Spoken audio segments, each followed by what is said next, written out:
Cool Figure TV. Revolutionary salute. Revolutionary salute. Like, share, subscribe. Welcome to the House of Revolution. You know I'm your humble host, the Yao Mean of Revolution. Today, this very day, was the end of the U.S. empire. Before we get into that, be sure to wipe your feet. Hit the like button. You in the House of Revolution. Like, share, subscribe, support the platform, y'all. Well, they not really want to tell y'all about this. They're trying to distract y'all. But all of the world leaders are in China. Anybody not there, they're phony. And they're not part of this new world order. Let's get into the content. No mountain or ocean can distance people who have shared aspirations. This is what Xi Jinping said last year. Back then, the statement seemed a bit over the top. But 1 year on, it makes sense. Because the geopolitical landscape has shifted. Been taking place. And now, under a cloud of global uncertainty, China is hosting the SCO summit. It is not just a full, but a fuller house. You have leaders from SCO nations, including Prime Minister Modi, who has held meetings with several leaders on the sidelines of the summit. This lady been talking shit about China every day, all day, just talking shit. She's an Indian lady. But since Trump made the biggest mistake of his life and united India and China, now they got to she's going to praise China. India is so happy that they got many people, everybody there just wanted to meet Putin. Putin was the real rock star. But guess who wasn't there? Trump. Oh, I know his ego is killing him right now. Plus heavyweights from the region and beyond are also in attendance. This is the biggest SCO summit in history. It is packed with high-stakes bilaterals and crucial statements. Also fireworks, both literal and diplomatic. So who is attending? What is at stake? And why is this record-breaking SCO summit relevant? Our next story tells you.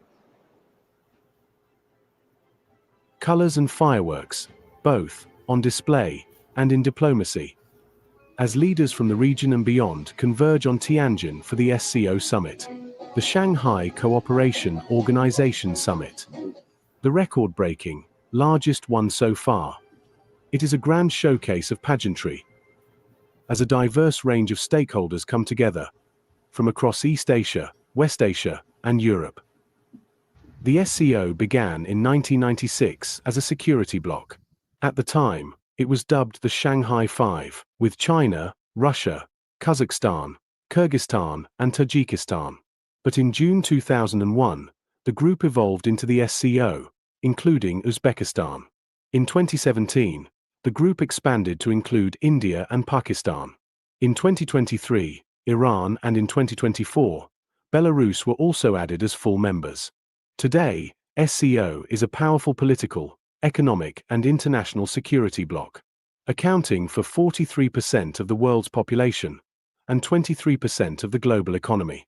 And leaders of the 10 member states, India, China, Russia, Pakistan, Iran, Kazakhstan, Kyrgyzstan, Tajikistan, Uzbekistan, and Belarus, are all in Tianjin for the summit, including the Indian Prime Minister Narendra Modi, Russian President Vladimir Putin, Iranian President Masoud Pezeshkian, and Pakistani Prime Minister Shahbaz Sharif. But that's not all.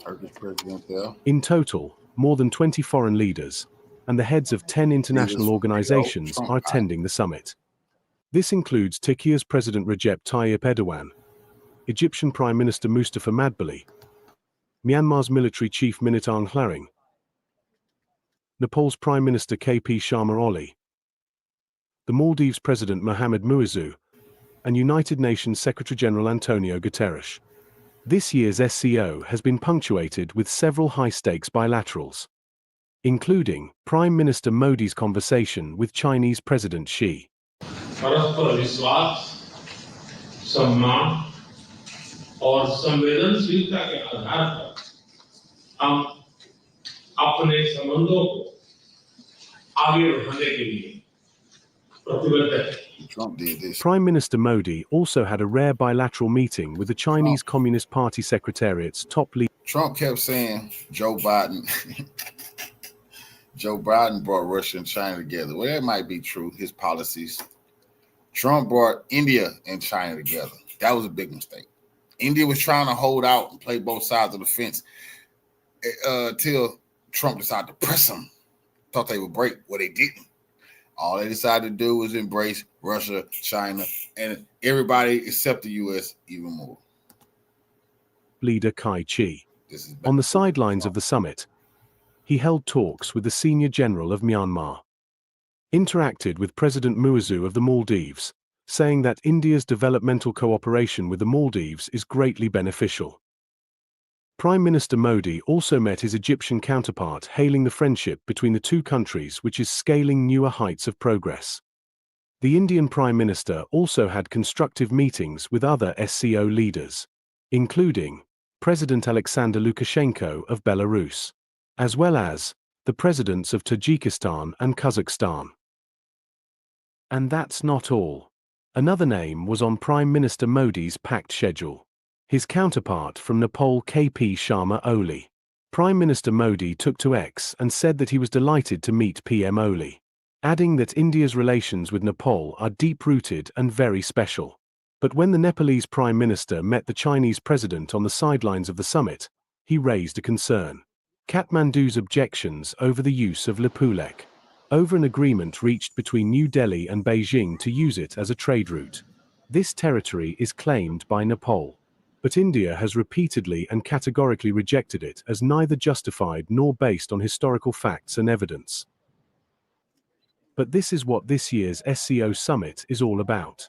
Many of the attendees have long-running rivalries and border disputes, so there are complex dynamics at play.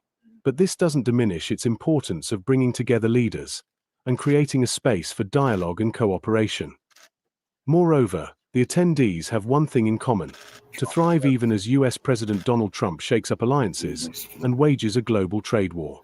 So despite rivalries, this year's SCO summit is a show of unity in a geopolitical landscape shaken by chaos.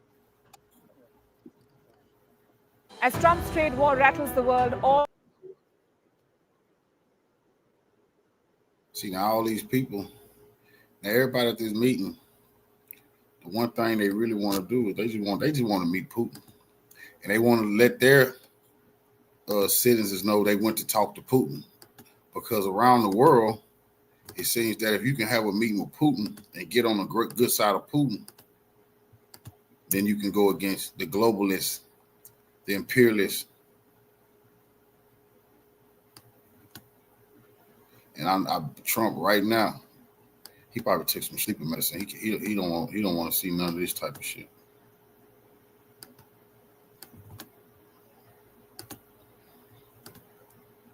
Trump told them people don't wake him up till it's over. Till all the world leaders go home. They're in China.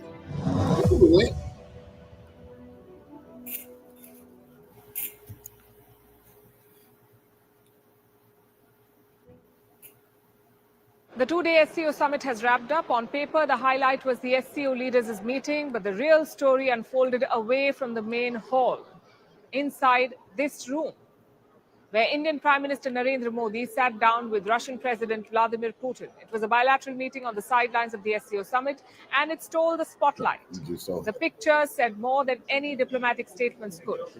Take a look at this. They just so happy. Look how India, look at the Indian media. Look at the Indian media, because this make this man strong at home. Since Trump is trying to trash him, and India know, his people told him, you better go befriend Putin and let Putin know you side with him. Because if you don't, Trump is going to crush you.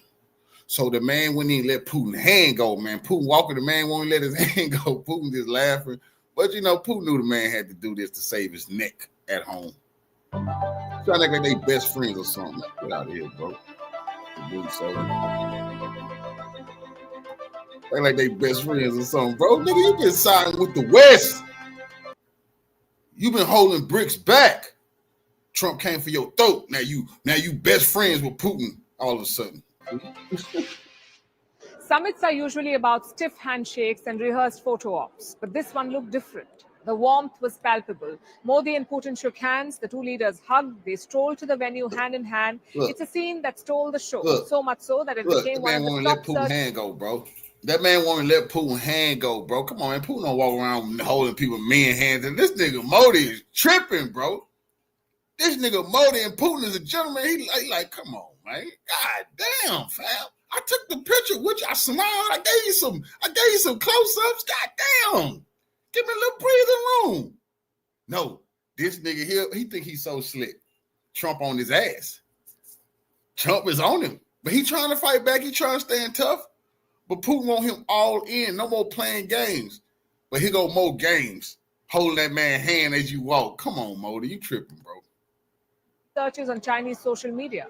The images went viral on Weibo, which is China's version of Twitter. The Russian Foreign Ministry called his ass, bro. Don't be doing that shit. What the hell are you trying to do? Forget that. That's assault. You assaulting the Russian president. He could have got his ass whooped right there for that. You can't be holding Putin's hand long in a couple of seconds, bro. The video of the day.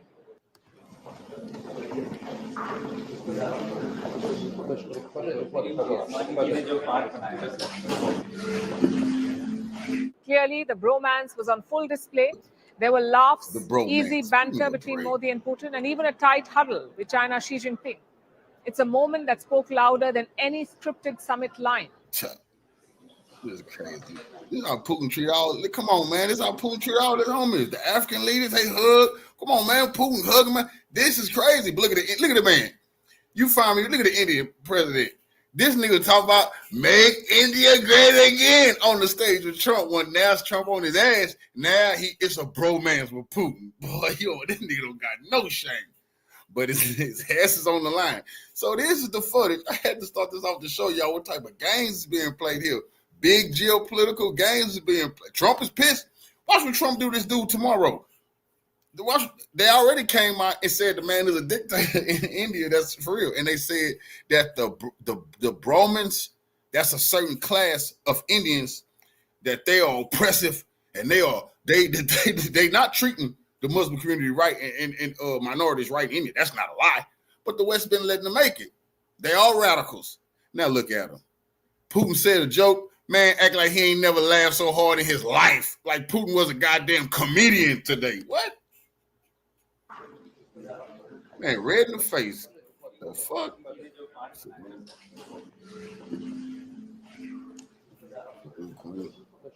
But the image that truly went viral was this one. Prime Minister Modi and President Putin riding the same car. God. They carpooled to their bilateral meeting. And Russian media says this was not planned. In fact, they had no idea about it. Reports say Putin even waited for 10 minutes just so that Prime Minister Modi could join him. Oh, my God. Putin gave you a ride, bro. God damn. Look at the Indian media. These motherfuckers. Oh, and this is the real story of the day. You just said that about your held man hand walking down. Oh, but this picture, you're laughing in the group meeting. But no, this is the biggest one. Modi rides in the car. Oh, man, get the hell out of here. Yes, Putin gave you a ride up the street. Y'all was just going right up the street to where the rest of the dignitary was at. You big time. He's like, okay, ride with me, bro. But this man making it seem like him and Putin been knowing each other since childhood. It was not long. They reached their destination in 5 to 10 minutes. But even after reaching there, the two leaders spent almost 45 minutes chatting in the car. It's not clear what they discussed. Prime Minister Modi said the conversation was insightful. And here's the kicker. This is exactly the kind of photo op that Donald Trump has long craved with Putin. You may remember the Alaska summit. Trump made a whole show by getting Putin to ride with him. But in Tianjin, it was Putin who initiated the carpool. And it only reaffirmed an old friendship. India and Russia have been sharing this ride for decades. Through the Cold War, through sanctions and shifting alliances. Today, the bonhomie was on full display. And talking about rides, Prime Minister Modi left in Putin's car, the Aurus Senat. This is a high-end Russian-made limousine. The Russian president regularly brings it on his foreign trips, and that's what he used today.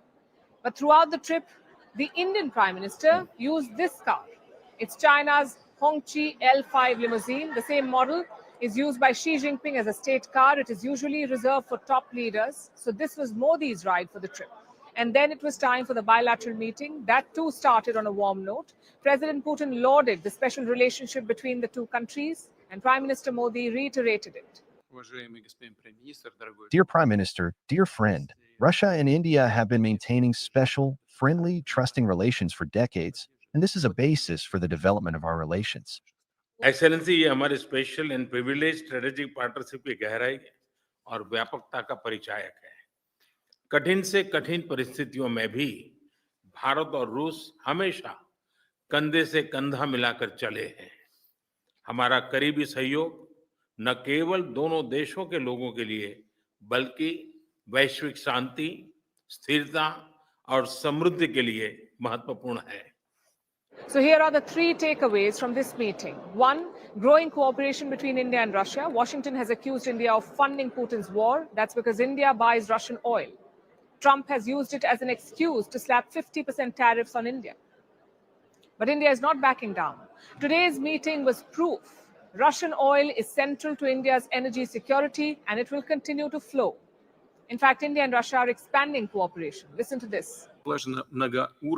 We have developed cooperation at various levels. Trade and economic cooperation overall shows positive momentum. Tourist exchanges are developing. We closely coordinate our efforts on the international stage.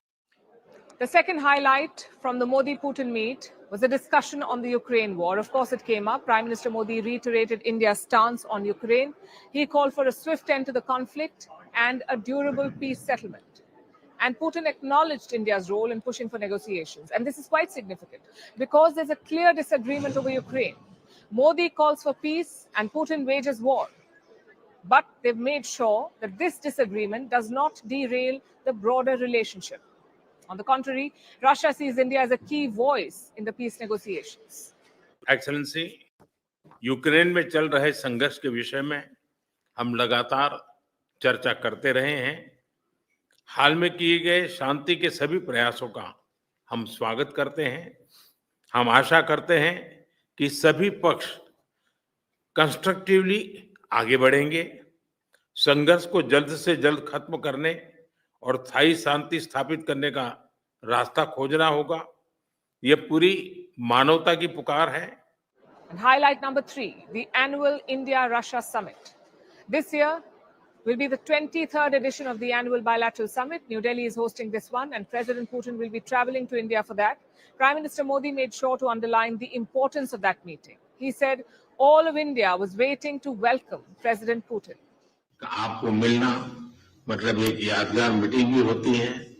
बहुत सी चीजों की जानकारियों का आदान प्रदान करने का अवसर मिलता है। हम लगातार संपर्क में रहे हैं। दोनों पक्षों के बीच नियमित रूप से कई उच्च स्तरीय बैठकें भी हुई है। इस वर्ष दिसंबर में हमारी 23वीं समिट के लिए 140 करोड़ भारतीय उत्सुकता पूर्वक आपका इंतजार कर रहे हैं। एक्सेलेंसी, ये हमारी special and privilege strategic partnership की गहराई और व्यापकता का परिचायक है।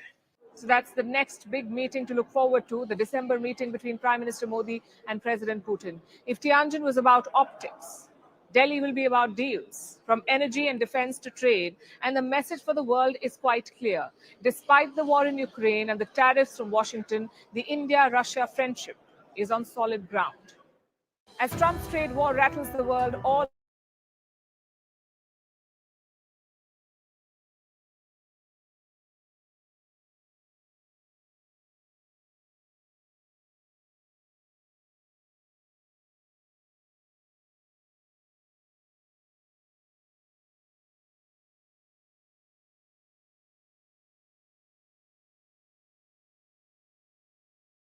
September 1st, 2025.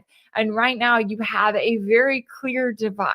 As on one side, you have the global South uniting like never before. You have nearly 24 world leaders gathered in China for a summit of the Shanghai Cooperation Organization that kicked off with a direct meeting between the leaders of China and India, talking about all of the ways that they want to move forward, that they want to work to ease tensions, to resolve their differences. That is what is setting the tone for this summit. And then on the other hand, you have the US supporting more endless war, getting ready to send more long-range weapons to Ukraine, to carry out attacks deep inside Russian territory, continuing to support genocide in Gaza, and on and on. So what does that mean for the state of the growing multipolar world, and what should they be discussing as you have all of these world leaders together this week?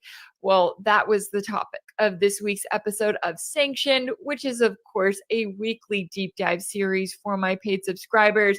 Let's get into a preview of this week's episode here on the free feed. And it's always so interesting to me the way that Western media will characterize these speeches and these events, because they do it in a very different way than, say, when the G7 get together, right? Or when the US hosts some sort of event that is primarily Western countries. Because what is the US doing? Oh, it's focusing on China and Russia. So obviously, if you have nearly 24 world leaders gathering together and they are primarily representing the global South, then they're going to be talking about the global South and the multipolar world, because they are the multipolar world. Like, what else do they expect the president of China to get up there and say when he's giving his keynote address? He is sitting there looking out at this crowd of people and being reminded of the fact that the world is here. The world is represented in China right now, not in Washington, which is something that I know that the Trump administration isn't too happy about, but it's just the reality. And it's the reality of the fact that this is how all of these countries are choosing to respond, right? All of these world leaders are choosing to go to China for this summit to make a statement. I mean, the Prime Minister of India is choosing to be there, just choosing to try to work on mending ties with China. And yeah, I know, I don't think that they're going to fix everything. I don't think that China and India are magically going to become the best of friends all of a sudden, but they are at least pledging to work towards the normalization of ties. And this is very important because, as we saw 5 years ago, back in 2020, you had deadly border clashes play out between China and India. And now you have the leaders of both countries standing together and pledging to work on their differences and to bolster cooperation. And they did that ahead of the beginning of this summit. And it's that meeting that is really setting a tone for this entire summit, right? The fact that it is Prime Minister Modi's first visit to China in 7 years, obviously outside of these deadly border clashes. I know I got a few comments from people saying things like, oh, y'all are acting like Modi always went to China, right? Or it was a common thing for him to visit. Well, no. However, when you do have deadly border clashes, when you cut off direct flights, when you have all of these different tensions between two countries, a direct visit is notable, in the same way that it was notable when Russian President Putin came to Alaska just a couple of weeks ago. The fact that he was coming to the US and saying, okay, let's engage in direct talks, even if obviously Putin knew that it wasn't going to resolve everything, that the US proxy war against Russia would not end overnight and probably won't end for a while now. It still is notable that you had the leaders of China and India standing together saying, hey, we want to work out our differences. We want to do what we can to ease these tensions. Why? Not just because of China and India and because it's good for their own countries, but because it's good for the BRICS alliance. It's good for the SCO. It's good for the overall multipolar world and the global South standing up to Western hegemony, which is exactly what they're sitting there talking about right now. And not surprisingly, the media in the West are having quite the frenzy, as you have CNN declaring that China's Xi rolls out the red carpet for Putin and Modi as Trump upends global relations, in which they claim Beijing is using the tensions created by Trump to show China's stability, and that this week's planned military parade will be about showing off China's rapidly developing military might. And it's so funny to me that they act as though China is going above and beyond to act as though it's so stable, to show its stability because Trump, when in reality, China's just being China, and you have Trump over here showing that he is the master of chaos, right? Putting tariffs on the entire world if he possibly can.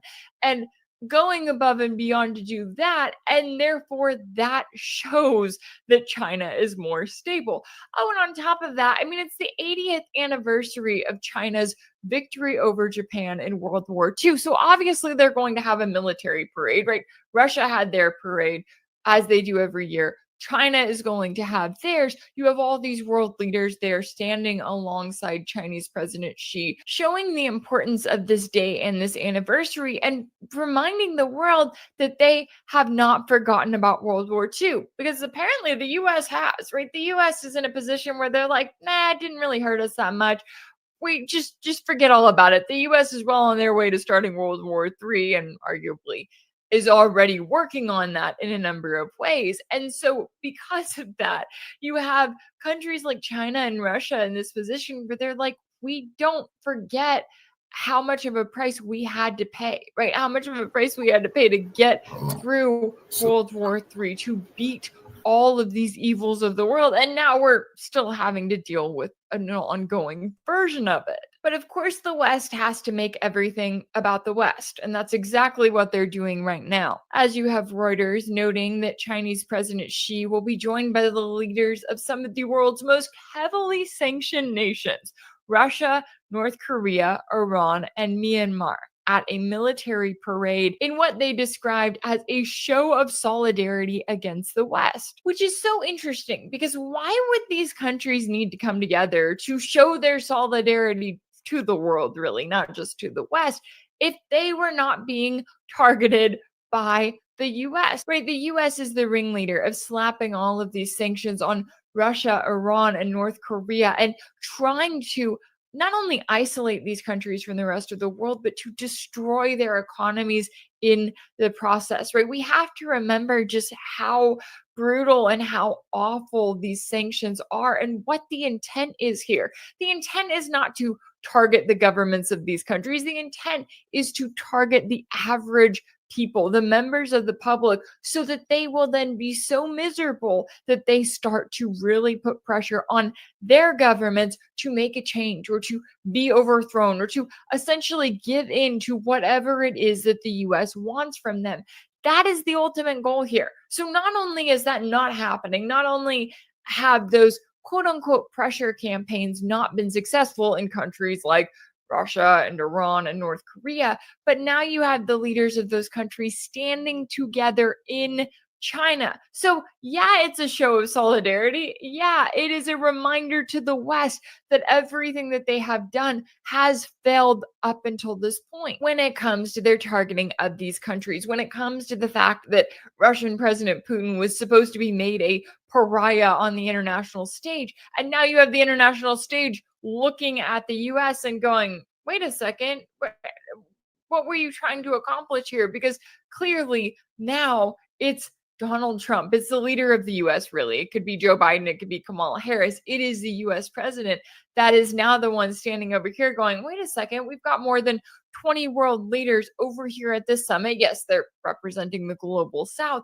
but the US and its Western vassal states are not invited. And then you have the US in this position where I don't know if they're fully realizing it, but there's only so much that they can do, right? I think that that's why you've seen the Trump administration lashing out against India with these quote unquote secondary sanctions, right? Doubling their tariffs on India, saying, you purchased Russian oil and we told you not to, and then you sold it to the EU, and that's something that goes against what the US is trying to accomplish here, right? And it's like India should be free to do what they want to do. If they want to buy Russian oil and, mark up the prices and sell it to the EU, guess what? That's the free market. They're entitled to do that. But the US is not happy with the fact that they were trying to keep this Russian oil from the EU to begin with. Why? So that the EU would be forced to buy those resources from the US, first and foremost, or whoever the US appointed as the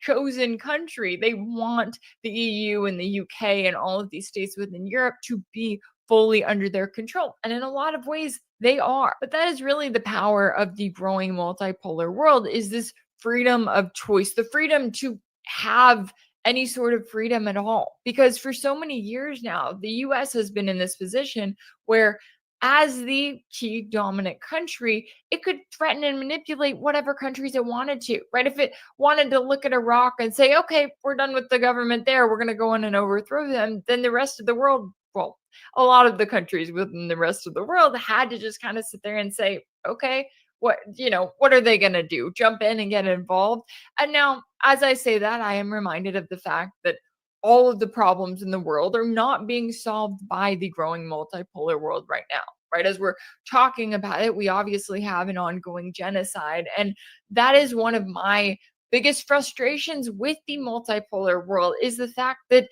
they are not doing nearly enough to stop the ongoing genocide, that they are still trying to do too much to appease Israel, to not get on their bad side, to not get on the United States bad side. Let's be real about this. And that was a preview of this week's episode of Sanctioned. As a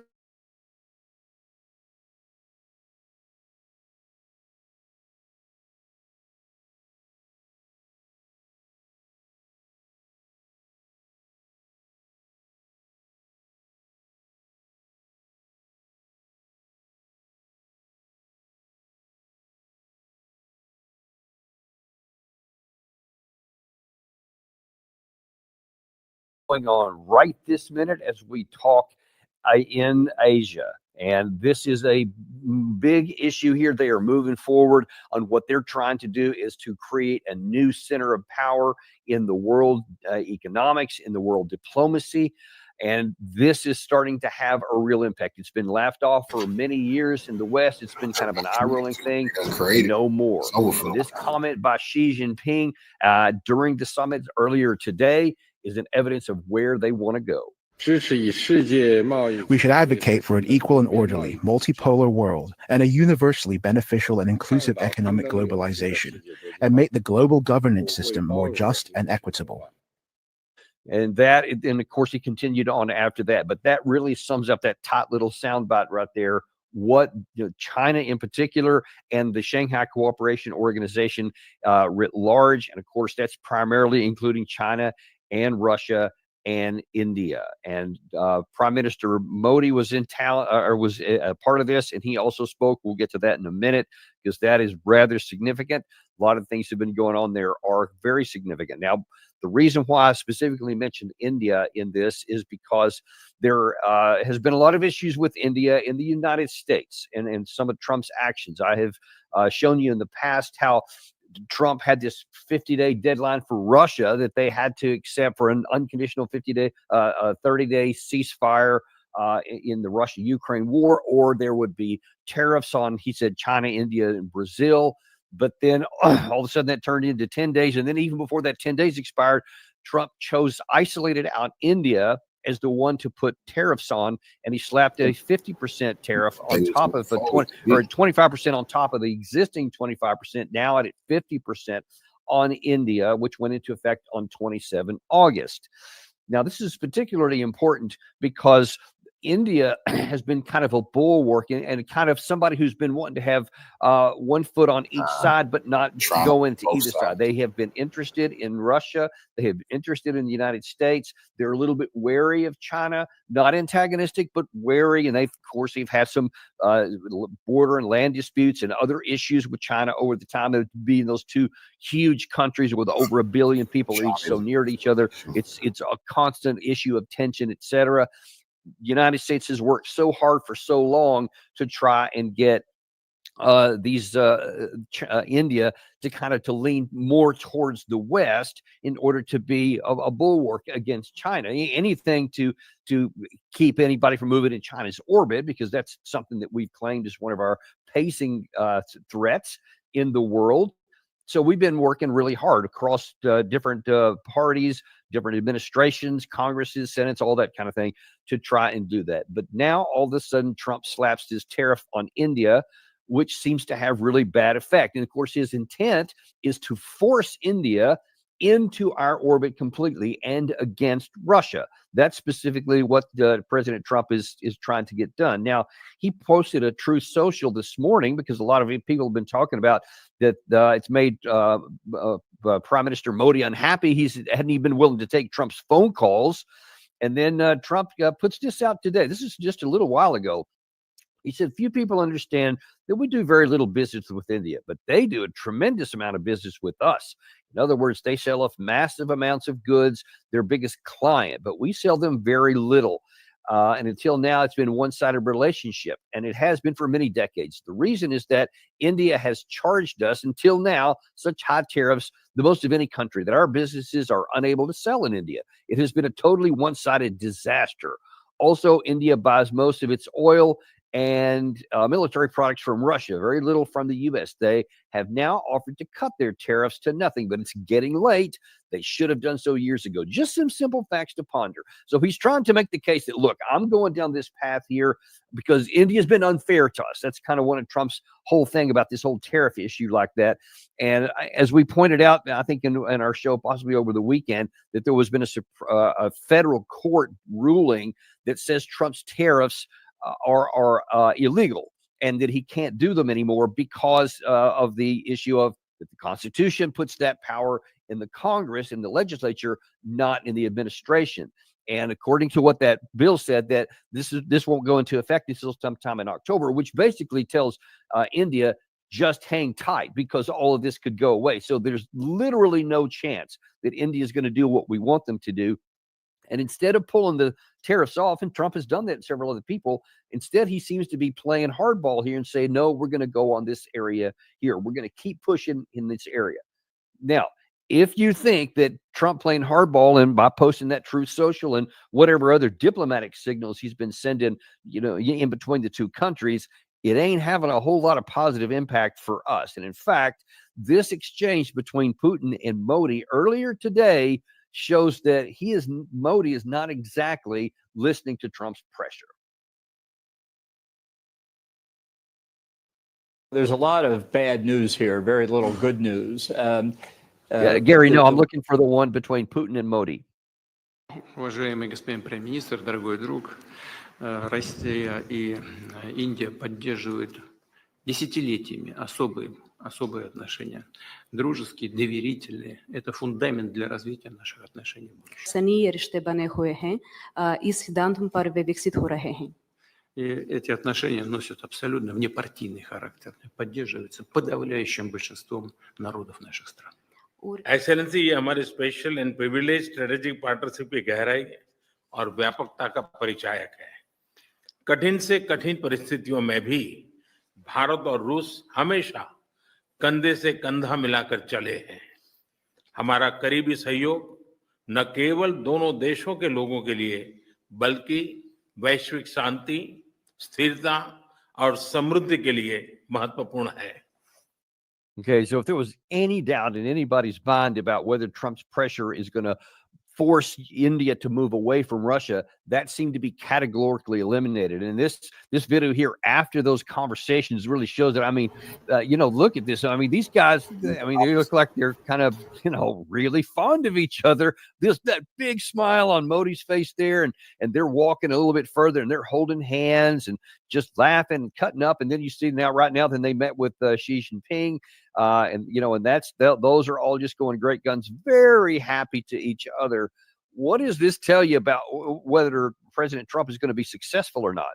He's not going to be. I think there's always room for things to change in world affairs and when you're talking about people, but I think I can pretty close to categorically say this is not going to work. So if we keep these tariffs on India, all we're doing is shoving them further into the arms of Russia and China. I mean, there is all kinds of historical room for enmity between India and China. And if you wanted to, if you were looking to try and drive a wedge between some people, there's a lot of things you can do. Probably the worst thing you can do is try to compel India to turn against those guys and for you, because there's very little you're offering them in an advantage. What do they have what's the positive in this? You've had the negative.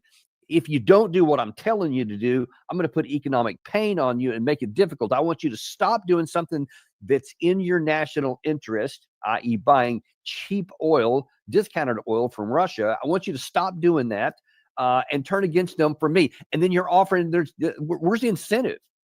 I mean, this tariff is one thing, but we're not the only ones that do business with India. They do business all over the place in the world. That's one of their things, is that they don't get locked into any block. They want to have information or ability to do business elsewhere. And you're putting them in a position to say, stop doing something that works for you, start doing something that works for me, and that's it. There's no additional phrase on that that's like, and here's what I'll do for you. It's just that I won't punish you. That's it. That's not going to work, because understand this. What President Trump is doing is putting China or India in a position to say, all right, here's your two options. You can either do what I tell you to do, or there's going to be sanctions. All right, so India is going to look at those and they're going to say, okay, well, if I do what you say, then you won't put this tariff on me. Okay, that's good, because India definitely does not want a tariff. They certainly don't want 50% tariffs. So that would be a motivating factor. But the cost to India to stop buying, I think it's about 40%, as last I saw, of the oil that they're getting from Russia, which has accelerated quite a bit from 2022, because once we put the sanctions on Russia when the war started, and trying to crush the Russian economy, et cetera, then a lot of the Western oil and gas that they had been buying from Russia went way down. Curiously enough, that's also not at zero. I think it's around 20% still, which is pretty high given the fact that there's all this animosity between them.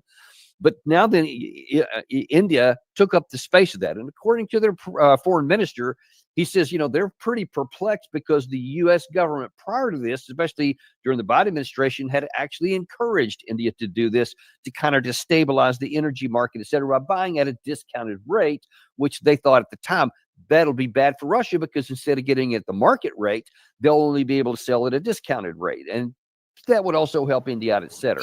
So then now all of a sudden you want us to turn everything off. Well, the cost to India to now replace 40% of discounted oil at 40% of market rate, which would be pretty difficult to even do should they want to do so. It's not a real easy thing. It's not like you just go to, I can go to Walmart or I can go to Kmart. One of those, you just go to a different store. It doesn't work like that way. There would be a lot of disruption to this anyway. But even if you could manage that, now your rate is so much higher. So it's going to be a big economic hit to stop using this discounted oil. Well, they have calculated that just economically, that the cost to do what Trump is asking is higher than the cost of the tariffs that could be imposed on him. So that's not good, because now what you're doing is you're forcing India into a position to where it's going to do what Russia has done when we tried to tariff them and all these sanctions. They're going to find other markets. So what they have been doing with the West, they want to minimize their exposure. So they're going to look, where do you suppose? East, Russia, China, other members of the Shanghai Cooperation Organization, BRICS. All this does so far is continuing to alienate not even India, but also show all these other countries around. Do you want to have stability? Do you want to have something that you can count on, where it's a win-win deal, where we're not going to use your cooperation with us and your connection with us as a weapon when it suits our intents and purposes, which may work counter to your national interest?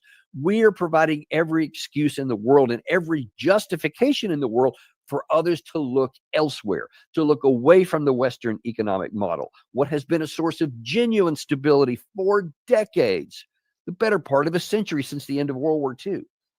And now that we are shattering, and listen, this is it's such a big issue that even John Bolton, who I normally say we don't like at all of the things he said, he's got terrible decision-making authority, but man, when it comes to this issue, even John Bolton's right. There's a lot of bad news here, very little good news. The West has spent decades, U.S. in particular, trying to wean India away from its Cold War attachment to Soviet Union, Russia, buying sophisticated weapons from them, and cautioning India on the danger posed by China. This is symbolized by what's called the Asian Security Quad: Japan, India, Australia, and the United States. A lot of effort to make India more amenable to cooperation with these countries. Donald Trump in the past weeks has essentially upended that, and for a variety of reasons now sent India back toward Russia to grow closer to China, and just shredding these decades of efforts to try and change that alignment. I'm not saying this can't be fixed, but it's going to take a lot of work, and I don't see it starting anytime soon. Yeah, not only do I not see it starting anytime soon, I see it moving further and further away. And he is right. This is something that we worked so hard over multiple administrations to try and get, and it makes sense. It's rational, it's logical. That's what you should want to do if you're interested in having your own affairs given priority by some competing blocks. If you want to put in space between those you say are your adversaries, you don't want to give them reason to work together. Yet that's what we're doing. Like you can't say anything differently, whatever you may want to. And in fact, let's take a look at somebody else who's got this right on the other side of the pond. One of our British allies on Times Radio, Andrew Neil, this morning also is really perplexed. You want to sort out Chinese trading practices, which needed sorting out. Don't deny that for a moment. But why would you slap penal tariffs on Japan, South Korea, Thailand, the Philippines, Australia, who are all America's allies in that part of the world, and want an alliance that will keep China under control? Why would you do that? And President Xi has seen his opportunity. And I'm afraid, at the risk of sounding too dismal, this is the 21st century. 21st century, the 20th century ended with the hope, the belief that the 21st century would see the ultimate triumph of democracy, that most countries were on their way, indeed a huge majority of countries were on their way to becoming liberal democracies. And in fact, what we've seen is the march of the autocrats. Now, I want to look at a couple things from his comments there, because you see how exasperated he is. So let's take a look at the first part, first of all, where he's talking about if you're trying to expand economic markets for the West, if you're trying to bring more people into the big tent, give them reason to be with you, as opposed to China, Russia, that other banding over there, why then would you want to be slapping all these tariffs on your allies in Asia? I think I've told you a couple of times. I had lunch not long ago with a friend of the United States, a diplomat here in Washington, D.C., and they were telling me very privately about their personal interactions between other diplomats in South Korea and Japan, and how frustrated they were that Trump was imposing these hard trade negotiations on our allies in that area and foisting on them win-lose deals, because he's saying, hey, I want to win and get all this money and stuff for the United States, but I'm going to get it at the expense of our friends.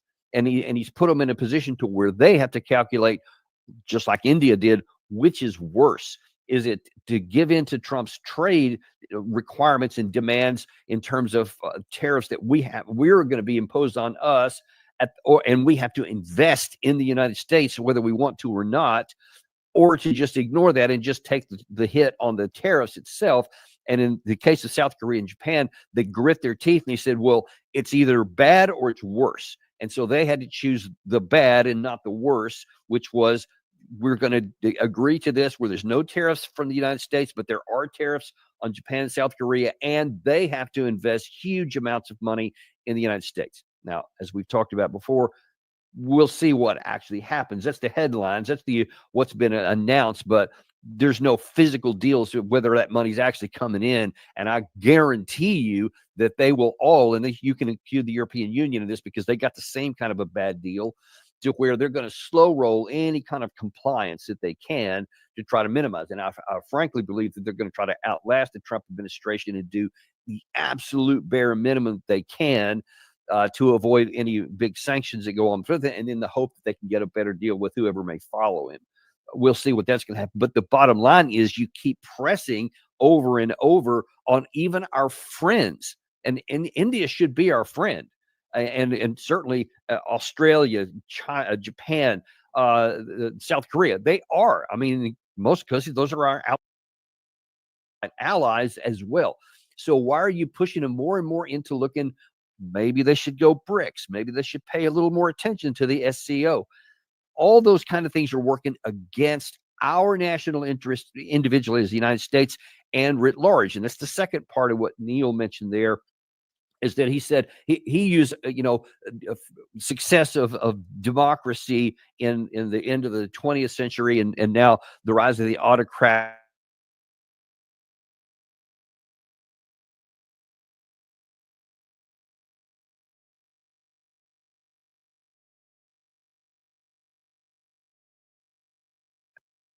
Sorry about that. What I think practically that translates into is that we had the world that we loved at the end of the 20th century. When the Soviet Union fell and the Cold War came to an end, we beat our chest and said that we won the Cold War, that we defeated communism and all of that kind of stuff. At the time, the surviving Russian state was a shell of a country. It was, absolutely decimated with all kinds of things, had terrible economy. Its military was rusting away, and ports and its navy and its army and its air force were also just kind of moribund. China itself was still considered a third world country at that time. Its army was basically a peasant infantry level. That wasn't a modern force, etc. Their economy was big just because of their size, but it was still pretty small and not that big of a challenge anymore. So we ruled the skies, and we wanted it to stay that way forever. Well, it's human affairs, and so it's not going to stay that way forever. Wisdom would have said, okay, when the Russian and some of these other places, that were the former Soviet Union start recovering and rising up, and that's going to historically be the case. And then when China continues its return to the global stage, which it was already on a trajectory to, you can't stop those things. Those are independent countries, and they're doing whatever they're going to do for their people. But you can at least minimize any conflicts and maximize the benefit for your country. And unfortunately, we kind of came to the conclusion that the best way to protect ourselves was to keep these other ones down. So that's one of the reasons why we kept working to expand NATO closer and closer to Russia. We wanted to keep them down. And then in the East, we continue building up military bases and other kinds of military infrastructure and alliances or cooperation of countries to try and contain China. That's just a fact. So you can call it whatever you want, but those are the physical actions that were taking place. And of course, we call China the pacing threat, et cetera. So we make all these folks our enemies. Well, they're not going to just take that line down. There are always actions and consequences to behavior. It can be positive consequences or it can be negative consequences. But we should never expect that the people in China or the people in Russia are going to react differently than we do, and that we would under similar circumstances. People are people. Cultures are certainly different in various states, but at the core, people are pretty much the same in terms of their emotions and their desires and their hopes and their fears. It's pretty consistent across eons of time and across different cultures in the world. So don't expect them to act differently, that somehow if I'm strong and I want to stay strong and I'm going to try to compel you to stay that way, that the other side is going to slump their shoulders and just say, okay, I guess we'll just accept it. Because you would never do that. We have not done that. We won't do that. And by acting like we hope that the other side would with these coercive and attempts to bully some people into submission and compliance, all we're doing is providing more impetus for them to work harder against our interests. And now the payment is coming due on a lot of that stuff. And instead of recognizing that, holy smokes, we better stop doing these dumb things that are self-destructive and work against our own national interest, we better start doing something different. We seem to be saying, no, let's double down. And we're seeing that with Trump in these tariffs. So he's thinking that the best way to keep us at the top is to put even more pressure on adversaries and allies and put that on all of them. And Trump had another True Social out this morning where he kind of shows where his mind is at on this, and it's not in a good place. He's talking about his tariffs. Yeah, I know you're pulling that one up there. If you could pull that, this is something I think is very illustrative of kind of where Trump is and where I fear like we're about to be going, because it's not going to be helpful. And as soon as we can pull that up there, I'll be reading off what it was. Yes, so Trump this morning says more than $15 trillion will be invested in the USA, a record. Much of this investment is because of tariffs. If a radical left court is allowed to terminate these tariffs, almost all of this investment and much more will be immediately canceled in ways we will become a third world nation. No hope of greatness again. Time is of the essence. I think also over the weekend he said another one that if this court decision is not reversed by the Supreme Court, it will destroy America and our military will be destroyed and obliterated, et cetera. Just huge, catastrophic statement here. And look, number one, first of all, there's no $15 trillion that are involved here. There was a Fox News analysis of this out this morning, which is pretty telling, where after Trump warned we'll become a third world nation, it says, however, economists dispute the characterization, pointing out the U.S. Treasury Secretary Scott Bessent's remarks that current annual tariff revenues are closer to $500 billion collected from U.S. importers rather than foreign governments. The Congressional Budget Office projects a total of somewhere between $2 and $2.8 trillion over the next decade, while official Bureau of Labor Statistics data shows that inflation, though cooling, hasn't been virtually non-existent. So all these claims that Trump is making, even according to Fox News, is not the case. Analysts say the numbers highlight a stark contrast between Trump's rhetoric and the economic consensus, i.e. reality. So, Trump seems to have in his mind, we're talking 15 trillion. No, we're talking maybe 2.5 to 2.8 trillion over 10 years if everything stays the same, and it won't, never does. And so the numbers are about 500 billion here. So there's not 15 trillion involved. And just losing the tariffs, listen, all that would do is reset before the so-called Liberation Day that before. Was the country destroyed before that time? Don't think it was. Was our military falling apart before that time? We already had somewhere around $900 billion defense budget, which I think is way too high. But now they're looking to push that up to $1 trillion. More on that in another show. But that just shows you that, the absurdity of the claim. That's not the case. We're not going to fall apart, because then you're going to, by striking this down, and if you're not aware of it, there was a federal appeals court ruling against the Trump administration because they said all these tariff things you've been doing, to include this Liberation Day and all the other stuff to go along with it, was unconstitutional because it was in the purview of the legislature, not the administration. So the executive does not have the power to do that, according to the court. It was a 7-4 decision. It's going to go to the Supreme Court now, sometime between now and the middle of October. I think the chances are pretty high that ruling will be upheld by the Supreme Court, and those tariffs will not be able to go forward. Well, that may be a personal political defeat for President Trump, but in terms of the way the world works, that means that what was existing prior to these will continue to exist. And you still have to have trade deals. You still have the opportunity to engage Congress, as is per the Constitution. If you feel this is something that needs to be done and you can get Congress to agree with that, those tariffs can still be applied if they make sense in an individual basis. But if it's not, then that means you continue to make deals like you did before, and you continue to have the economic engagement that we had already, which was, pretty good. And that's why we are still the number one economy in the world. So when you see Trump talking like that, you can't help but make you say, where is his mind right now?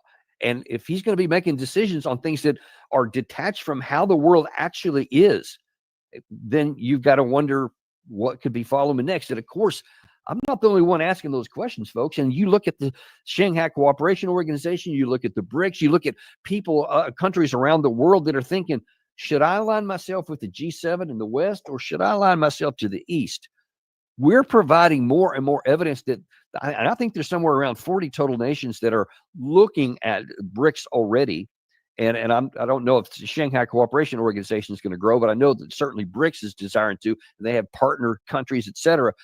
You're given more and more reason for more countries to be going down. As a matter of fact, even Erdogan from Turkey is involved with this right now. And they're actually making some considerations moving there. And you saw that President Putin today thanks Turkey for its role in the Ukraine talks, praising their regional cooperation with President Erdogan. Regional cooperation. So it's not just what's going on in the war. And of course, Turkey has been the site for several of the diplomatic engagements. And so Erdogan himself has been very interested. He's more looking for, listen, folks, this is a NATO country. This is ostensibly, anyway, a member of Europe. And they're looking more to the east as well. And we're giving them more and more interest to do so. And the farther this goes, More countries could be interested in this. And I assure you, and I know this for a fact because I've talked to some diplomats here in town, China is actively trying to subvert other people and just say, hey, I'm talking Western countries now, or Western leaning ones, and going, do you really want to align with this kind of instability? And for the first time in a long time, some of these countries are listening.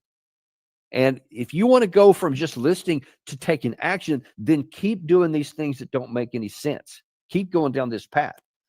And that's all on the diplomatic and economic issues. And I want to end this episode today showing how there's a direct correlation and connection with what we do diplomatic with the Russia-Ukraine war.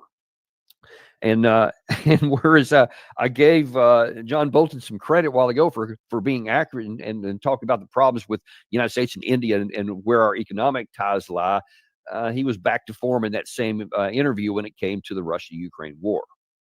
I don't think the security guarantees mean that much, actually. I think what Putin has here is a long-range strategy to take control of Ukraine. This is part of his goal to recreate the Russian Empire. He's been very clear on that in public statements for 20 years. So despite the enormous human cost to the Russians and to the Ukrainians, he's only roughly doubled Russian control of Ukrainian territory from the first assault in 2014. I think any pause in the fighting is just the preliminary so that Russia can rebuild and restock its army and get ready for the third offensive. You know, this just makes no sense at all. Because, I mean, he's sitting there, he's looking at the balance of power between the two sides. And, of course, John Bolton is just talking about what the landed and aristocracy, if you want to use that term, elite in both Europe and the United States, they love this. Don't make a deal. Let's don't worry about security guarantees. Even that's not important, oddly enough, he says there. No, we need to keep going down the path of war. We need to keep fighting because the claim is that Putin definitely, just wants to conquer everything, and he's going to continue going on. That's the longest running canard that there is in here, and there's no evidence that Russia wants to conquer Western Europe. Why would they?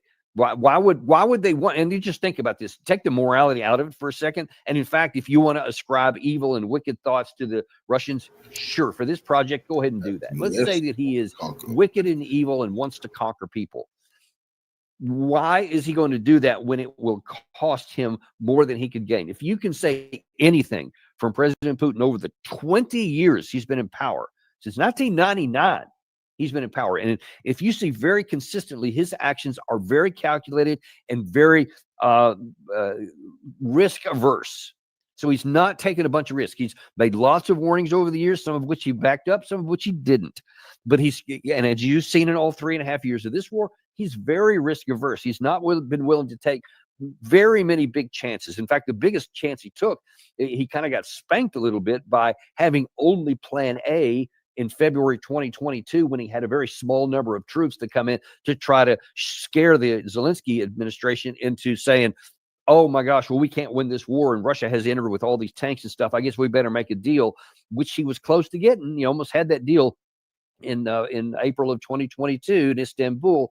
But when that failed, then Putin was left exposed, and now that he's had to go and retool all of his economy, he's had to retool and expand his defense industrial base, expand the size of his army, all that kind of stuff. Well, he did. He finally did. And so in the interim, he's been unwilling to take a lot of risk, instead taking the kind of the slow grinding, safe path that doesn't have any opportunity for them have a big losses, et cetera. So that's kind of where he's been going. And so now then you see this risk-averse person who says over and over that they want the Donbass, that they want the 4 regions that they've annexed. And of course, the Crimea is not even on the table for discussion from the Russian side. But so far, that's all they're asking. And they're saying, if we don't get that, then we're going to continue fighting until we get what we think is going to be our security. My best analyst says that would be, at a minimum, it's going to be to Odessa in the south, Mykolaiv, all the way to the Dnieper River, and then all the way up, maybe even right up to Kiev, because they can. And that, by the Dnieper River, provides a natural barrier to where you can adequately provide for your security. And of course, it remains to be seen what would happen to what was left of Ukraine after that on the other side, et cetera. But Russia has the capacity to do that. They don't have the capacity to just say, we're going to launch off into a 1938 style war. So there's no actual evidence of that. And in fact, as I've said in many recent shows here, the presence of nuclear weapons, and you can even just take the British and the French nuclear weapons, that alone would be enough. Forget about what the American arsenal is. And that prohibits any kind of large Hitler-esque movement to the West, because nobody in the Western world is going to allow a conventional army to go flooding across this country and not use nuclear weapons. That's why they have nuclear weapons. Putin knows that more than anyone, which is why the reverse also won't happen, is that Western armies will never roll into Russia again without nuclear weapons coming into play. That trumps any kind of conventional armies going forward. That's rational and that's logical. But you see that the people here are not operating on a rational and logical case, a la Bolton's comments here, that you would want to keep saying that. Well, I think there's a chance that maybe he does understand this, and certainly many of the elite do. They just want a condition of war to continue on so that they can keep on building up their military, keep on making money through that. I mean, it sounds like a horrible thing. I'm just going where the evidence is leading, folks, because unless they have gotten really stupid, and I don't see any evidence that they're stupid, then you have to look at, well, then why would they be doing something that is irrational and illogical by citing that threat while they are trying to move forward and make more weapons, armaments, etc. But going back to that interview I showed you earlier with Andrew Neil earlier today, he kind of put a finer stamp on it that, listen, there is some problems with Ursula von der Leyen, who keeps talking about this coalition of the willing and leading all these European countries that are moving in this direction. He's calling this out. The European Commission President Ursula von der Leyen has said that thousands of European troops could be deployed in Ukraine, and there could even be an American presence. Andrew, we're back to talking about this again. This came up as an issue. There could be some kind of peacekeeping force. The UK said it could volunteer troops. It was never really clear how many we could really stand up. It seems that Ursula von der Leyen is putting this firmly back on the agenda. Yes, but it's fantasy land. I mean, let's just remind ourselves that the president of the European Commission is like the Pope. She has no divisions to deploy. She has no army at her disposal. The European Union can't do that. This would depend entirely on nation-state decisions, and it would come down to two nation-states, Britain and France. And I think the British military, the British Army in particular, is in no shape or scale to deploy at the necessary skill required. And you haven't. I mean, the French government's about to fall. Yeah. There's going to be a vote of no confidence next week, which the Prime Minister will lose. Yeah, there's also that about the French and the British, and this picture here that Gary's showing you of Ursula von der Leyen going through this new Bulgarian ammunition factory. That's kind of telling. That's where her mind is. What can we do to keep on building up the tools of war and continue to do whatever we can to expand the defense and military industrial complex in Europe? And I think I talked to you last week. There was another talk about how there's a new factory opening up or in construction in Germany to do the same kind of thing. So they just say, hey, let's just keep what we can do to continue expanding our ability to wage war. But you see that in terms of fighting, and Neil is correct in pointing that out again. With what army? So France already has kind of a small army anyway, a lot of divisions, but now even politically, you see they're very, very tolerable. You've heard Doug McGregor talk on the show a lot, but he said a lot of these guys are close to falling politically, and now here's one of the major ones potentially right on the doorstep about to happen with this potential vote of no confidence coming up in the British Parliament. I'm sorry, in the French Parliament. But then earlier today, Tobias Ellwood, which is a former military guy and a member of Parliament, put an even finer point on it when he was asked, to Neil's comment there, what army is going to go and provide this coalition of the willing? Listen to this truth bomb dropped. The Prime Minister of this country apparently is good at football. This is what he said in June when he said, and I quote, "We're moving to war readiness." Have a listen. We are moving to war-fighting readiness. When we are being directly threatened by states with advanced military forces, the most effective way to deter them is to be ready. And frankly, to show them that we're ready. Tobias Ellwood, your response to yet another lie from the lips of our Prime Minister? Well, we're mixing two different things there. There's one which is an all of society preparedness for what's coming over the hill. And then there's our military forces as well, that state-on-state conflict. Our artillery, our army would last about 6 days in a Ukraine-style environment. We don't have the munitions. We don't have the capabilities there. What? 6 days? You may recall, I think over the weekend, I showed you, and last week, a comment by Sean Bell last week where he was talking about this coalition of the willing, and if they actually manned any kind of a force that was supposed to separate the two sides in any kind of peace agreement, he said the British and French together could maybe cover 20% of each of them of that. So like 40% of the total, and nobody knew where anything else would come from. Hell, he's talking here, they might not even be able to cover 10%, 2% maybe. And whatever is there, they don't have the capacity. Now, I've been telling you this for a long time. It's not just Britain. It's all of Europe. It's all of NATO. It includes the United States of America. We don't have the defense industrial capacity to fight and wage and sustain a war with a peer competitor. So why in God's name would you want to toy with having one, with stumbling into one, with trying to move troops into area which could cause, whether by miscalculation, an error, stupid decision, all kinds of things historically have led to war. Why would you want to toy with the edge of it when you can't sustain it? If there became a war between Russia and NATO and the West, God forbid there should ever be one. But if there is, and if by some miracle we could avoid it going nuclear, which would be just an astronomically difficult thing to do to keep it from being so, as I just pointed out. But let's say for the sake of argument that you were able to, if you could keep it at a conventional level, we can't fight and sustain a war with Russia. I don't care how good our troops are. And there are many troops in Great Britain, and I'm sure in France, and definitely in the United States. There are some great troops that can fight there. But we don't have experience in fighting in this modern war. Anyone in Ukraine will tell you that, and they have. They've actually mocked us in some of our, even the United States, in some of our new doctrine that is supposed to reflect the lessons of this current war here. They're like saying, you guys have no clue what it's actually like. And that's my assessment as well. From what I've seen, even the changes that we've been making, we're now belatedly moving apparently larger scale with some drone things and incorporating that into the fighting. We changed some of our tactics and some of our doctrine, et cetera. That's good, but it's not enough from what I've seen.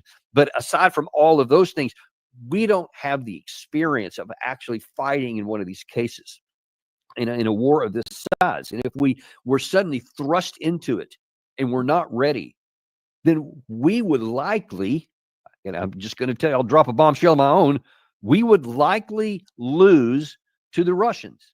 Now, I know that is incredulous to many people, and they're saying, how dare you say that? That's obviously not true. Look at the spreadsheet. Look how many tanks, how many planes, how many artillery pieces we have, how many rockets, fill in the blank, all these categories. Well, a lot of that's true on paper, but I'm talking about the thing that is the most important in winning a war, not a battle, a war, and that is your defense industrial base. Russia got caught with its pants down in 2022 because it was not ready for it. They had plan A resourced, and that's it. They didn't have a plan B, and it definitely wasn't resourced when they had to adopt one. And it took them a solid year and a half to come up to start to where they could produce at scale to sustain this. And they were just holding on the entirety of the year of 2023. At least from October, November of 2022 to October, November of 2023. It was just hanging on, building these defensive lines while they were trying to ramp this stuff up.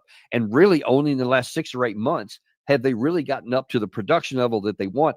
And as I've shown you recently, it's starting to expand even more. We're still back here where the Russians were in February 2022. Maybe incrementally higher because we've had a few contracts. We're expanding a few things. Ursula von der Leyen was just showing you some of the recent additions. Germany has some, but it's marginal. It's marginal only. And one of the arguments that Tobias Ellwood was making right there was that there was a poll out in Britain. I think it came out this morning. That's what they were talking about this morning anyway, was that 75% of the British military age males don't want to fight and wouldn't want to fight if they got into a war with Russia. Now, he was trying to say, well, there was polls like that before World War II, and if we actually get attacked, it would be a different situation, maybe. But the fact that that's where their mind is right now, because regular people are going, what in the hell is wrong with you people? Why are you even tinkering around the edges of a war with Russia? And in fact, in that segment I just showed there, they started off by showing something Keir Starmer had said sometime earlier this year about that. This is when we're a direct threat by a foreign power, i.e. Russia. I'm like, what are you talking about? See, people recognized it. One of the reasons you're probably watching this show right now is because you recognize that the stuff you get on the official statements by politicians in all these Western countries or the mainstream media, by and large, echo and parrot those kinds of things. And you're also asking the same question. And all of us together have to look and say, have you looked at a map? Have you looked at a map of Europe?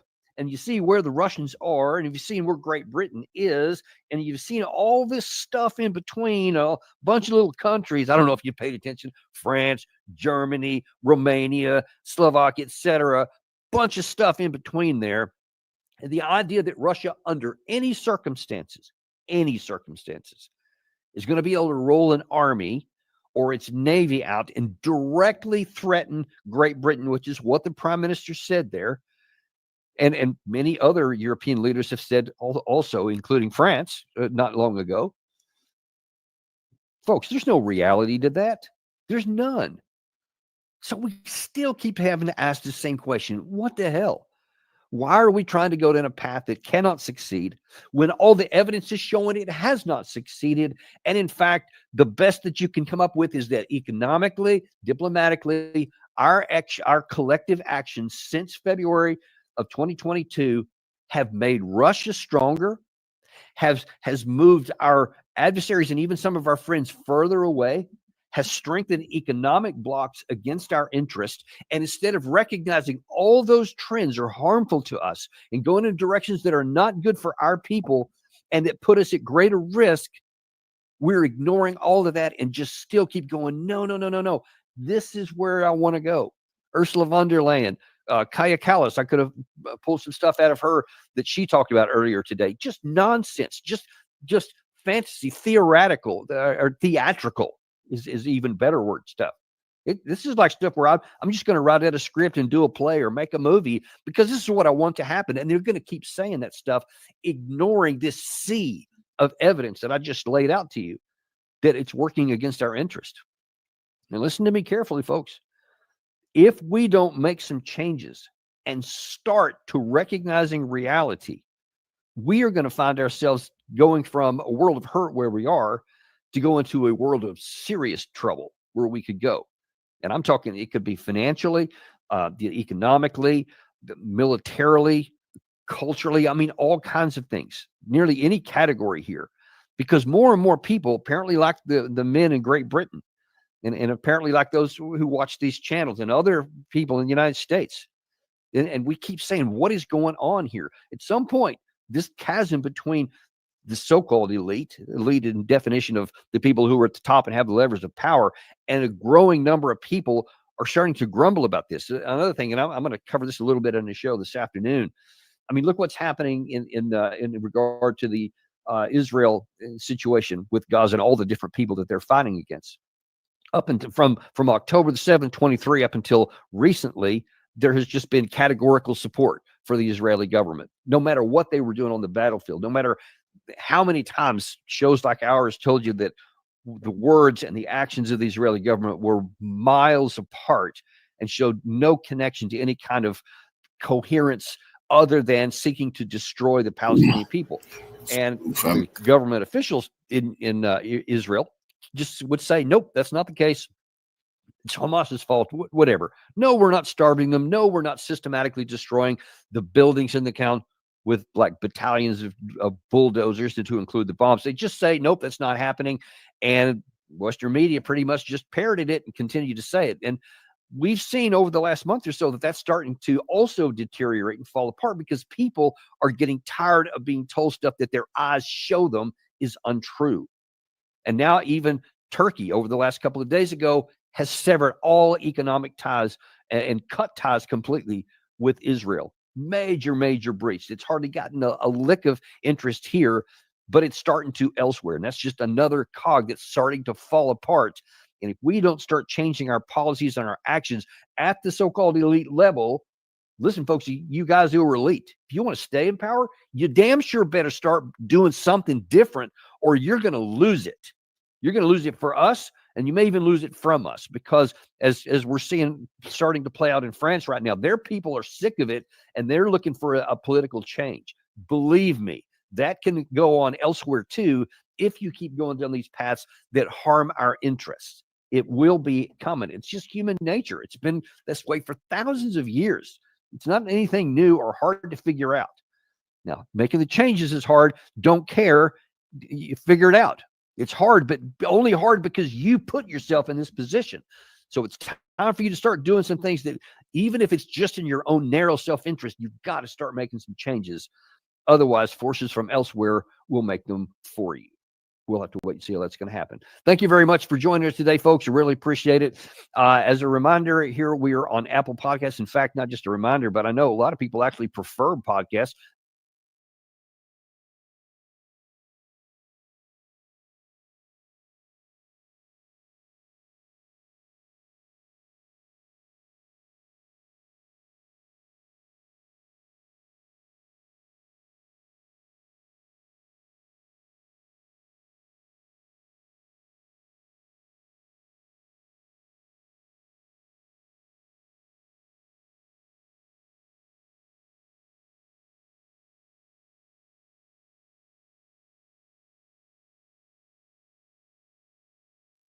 Welcome back, everyone. Thank you for tuning in. For the past couple of days, all eyes have been on the Shanghai Cooperation Organization, or SCO Summit, that took place from August the 31st to September the 1st. The annual summit has brought together leaders from more than 20 nations, representing half the world's population, believe it or not, to discuss not only regional cooperation, but also the very future of global governance. Western mainstream media still can't get over the fact that Russian President Putin and Indian Prime Minister Modi were seen walking hand in hand, while just a day prior to that, Modi and Xi Jinping announced that it is time for the dragon and the elephant to dance, which is a beautiful way to signify the beginning of a new chapter in India-China bilateral relations. But beyond the SCO sessions, which we will discuss in greater detail in just a second, the event also includes ceremonies commemorating the 80th anniversary of the victory over militarist Japan and the end of World War II. So this is a direct reminder of the historical depth that anchors today's geopolitical shifts between Russia and China. The SCO summit aimed to adopt a new development strategy for the SCO through 2035, to sign multiple cooperation agreements, and on top of that, to map out a collective approach to modern global challenges. In the media, we already see reports indicating that the SCO ushered in a new world order. And it is a quite challenging task to argue with that, because it is true. According to experts, the scale and the vision of this year's SCO summit marked an unprecedented achievement for the organization. It brought together over 20 world leaders and delegations from more than 30 countries. Many now acknowledge that this year's summit is a strong signal that the SCO is no longer a regional bloc. It is a truly rising force in global affairs. The appeal of the SCO, according to experts, lies in the structure of the organization. Unlike many Western-led alliances, the SCO is based on the principle of non-interference, mutual respect, and equality among member states. It also offers an alternative model of international cooperation, one that resonates very strongly with many countries in the global south. Many members of the SCO are members of the BRICS Economic Alliance, by the way. Since its founding in 2001, the SCO has grown from just 6 to 10 full members. And today, it also includes 2 observer states and 14 dialogue partners. Its members stretch across Eurasia, from China and Russia to India, Pakistan, and Iran. And these are countries with very different ideologies, but they do have shared interests in the emerging multipolar world. So there's a lot that binds them already. SCO members jointly announced that they oppose protectionism and unilateralism, and this is, of course, a clear indication that they are against the tariff tensions as part of President Trump's economic policies. Now, ahead of the summit, Russian President Putin commented that the SCO must now take a major step forward, and it certainly did. He said that the organization needs, quote, a powerful new dynamic and greater capacity to respond to the pressing challenges of our era. And so that includes not only security threats, but also economic instability, technological gaps, and humanitarian concerns. And those ambitions are reflected in the summit's agenda. The outcome of the summit was the adoption of the Tianjin Declaration and an updated SCO development strategy to 2035.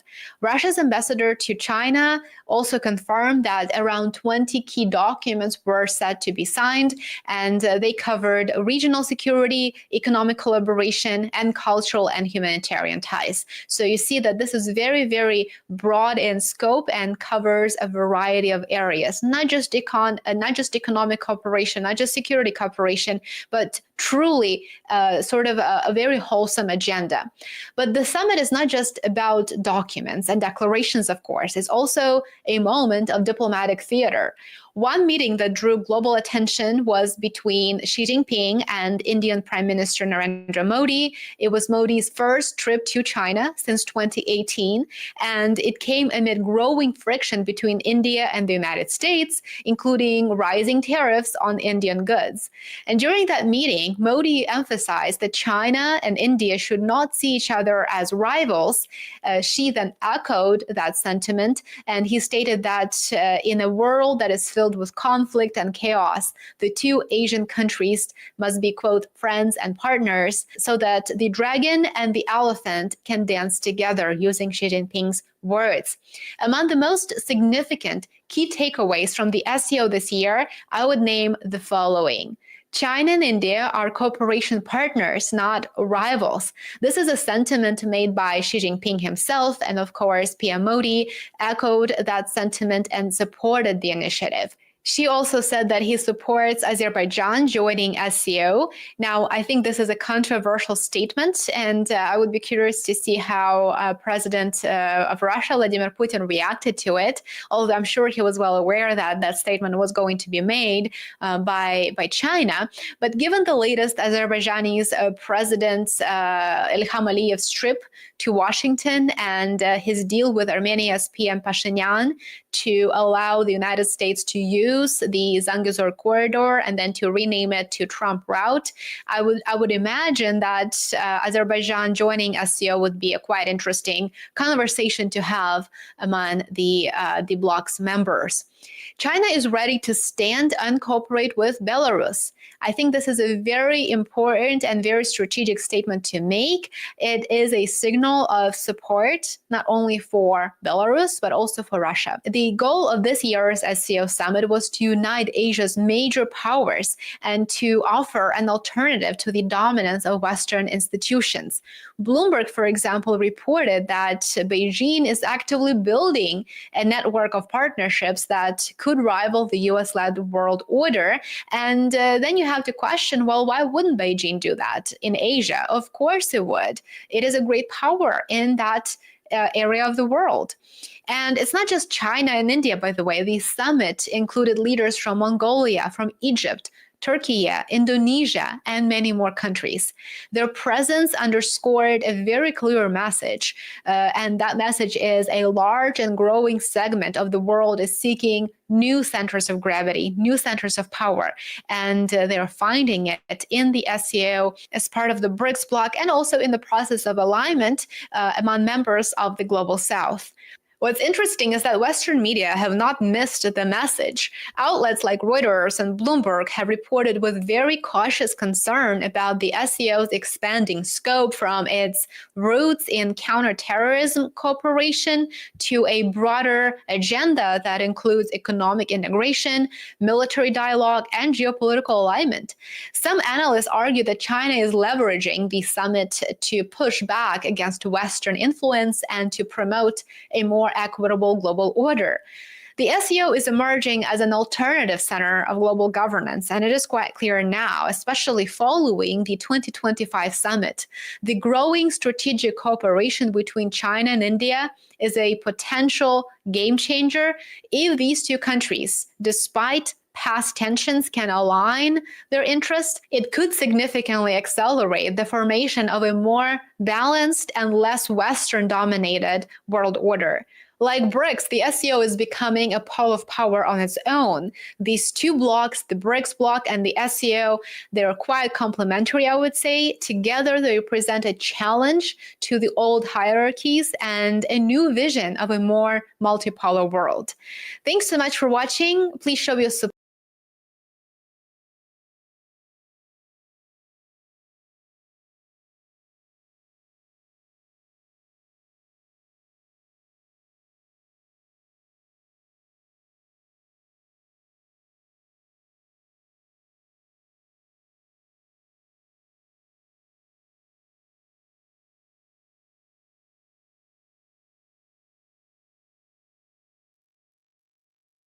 I want to go to my guests. We are joined with the man himself, Carl Jha.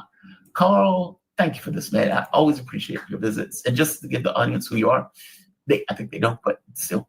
Carl Jha is host of Silk and Steel podcast, focused on China and surrounding regions of their history, culture, and politics. You can follow Carl. You can follow Carl on Twitter. I'm sorry, Carl, I have a code, and it's make me just no worries. You can follow Carl Jha on Twitter at Carl Jha. You can follow his podcast on Twitter at Steel Silk In. You can subscribe and support his podcast at patreon.com, Silk and Steel, where they go through the 5,000 years of Chinese history week by week. Breaking that is a hell of that's a hell of a challenge. I love it. How you doing, man? You doing okay today? I'm doing good. Well, at least you are having a cold in the tropics. By the way, welcome to Indonesia. Well, thank you for that. Thank you for that. I caught it on an airplane. It never fails, man. It never fails. Every time. During COVID, I had like 2 masks on. I was like, keep your distance away from me, man. Stay away from me. I was like, and I never caught anything. I didn't catch COVID not once. Nice. Congrats. Well, yeah, the moment COVID leaves, I get on an airplane and bam, like as soon as you touch down, within 2 or 3 days, you got catch cold. It's a lot easier to have cold in the tropics than cold places. So is it? So there's that. Why? Well, I mean, yeah, it's. I think it is. It's when the weather is warmer, it just don't feel as bad. at least for me, that's how it works. Yeah, as well. I've enjoyed it here, though. There is a difference between Malaysia and here. How are you enjoying the protest? you're in the center of the action, my man. I know, right? So I haven't personally seen it, right? I've seen it on TV and I've seen it on the internet where they're apparently, but that's your plausible deniability. So you deny that you have anything to do with bringing this protest to Indonesia. It's a pure coincidence that it started. It started with your arrival into the country. See, I don't want to touch the protest, right? Even though I have a point of view on it. Because, somebody's come to your house and says, Mr. Thomas, yes, we've seen your video. Get butt naked. It's like, oh, dude, don't make me get butt naked now. Like, I don't want that to happen, right? I don't want to be dragged off into a prison cell. But, I've seen the protests. I mean, to be fair, they're protesting for somebody in France will protest. Or for somebody in America will protest. Yeah. Well, no, I would dispute. I would dispute about this is how America would protest, because the people in Indonesia are protesting because the politicians in the Indonesian parliament voted them to give themselves a raise. It's about like $4,000 monthly. $5,000. $4,000 to $5,000 monthly housing allowance. And people are really upset about that because people here see the politicians as corrupt and useless. And they're like, what the hell are you giving yourself a raise for? And that's what they're protesting.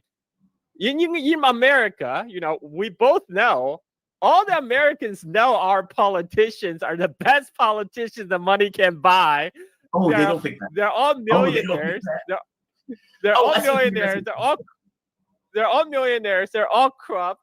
And they are completely useless. Well, except at stock picking, because Nancy Pelosi is the best stock picker of all time. She beats the records of all Wall Street hedge funds. Yet, there's no protest about that. We just kind of take it for granted. That's what politicians do. They F us in the ass. I mean, we just take it. Americans just take it. We spend over and take it for our politicians. But Indonesians, you know what my wife said? Because Indonesia is actually a democracy. United States apparently not, because here people actually think they can actually change policy, by protesting. And they did. They did. Rescinded the policy. Did change the policy. Now they have revert back the monetary compensation for the parliamentarians in Indonesia. So it's actually having an effect, compared to what was achieved in the United States. What happened to Occupy Wall Street? What came out of that?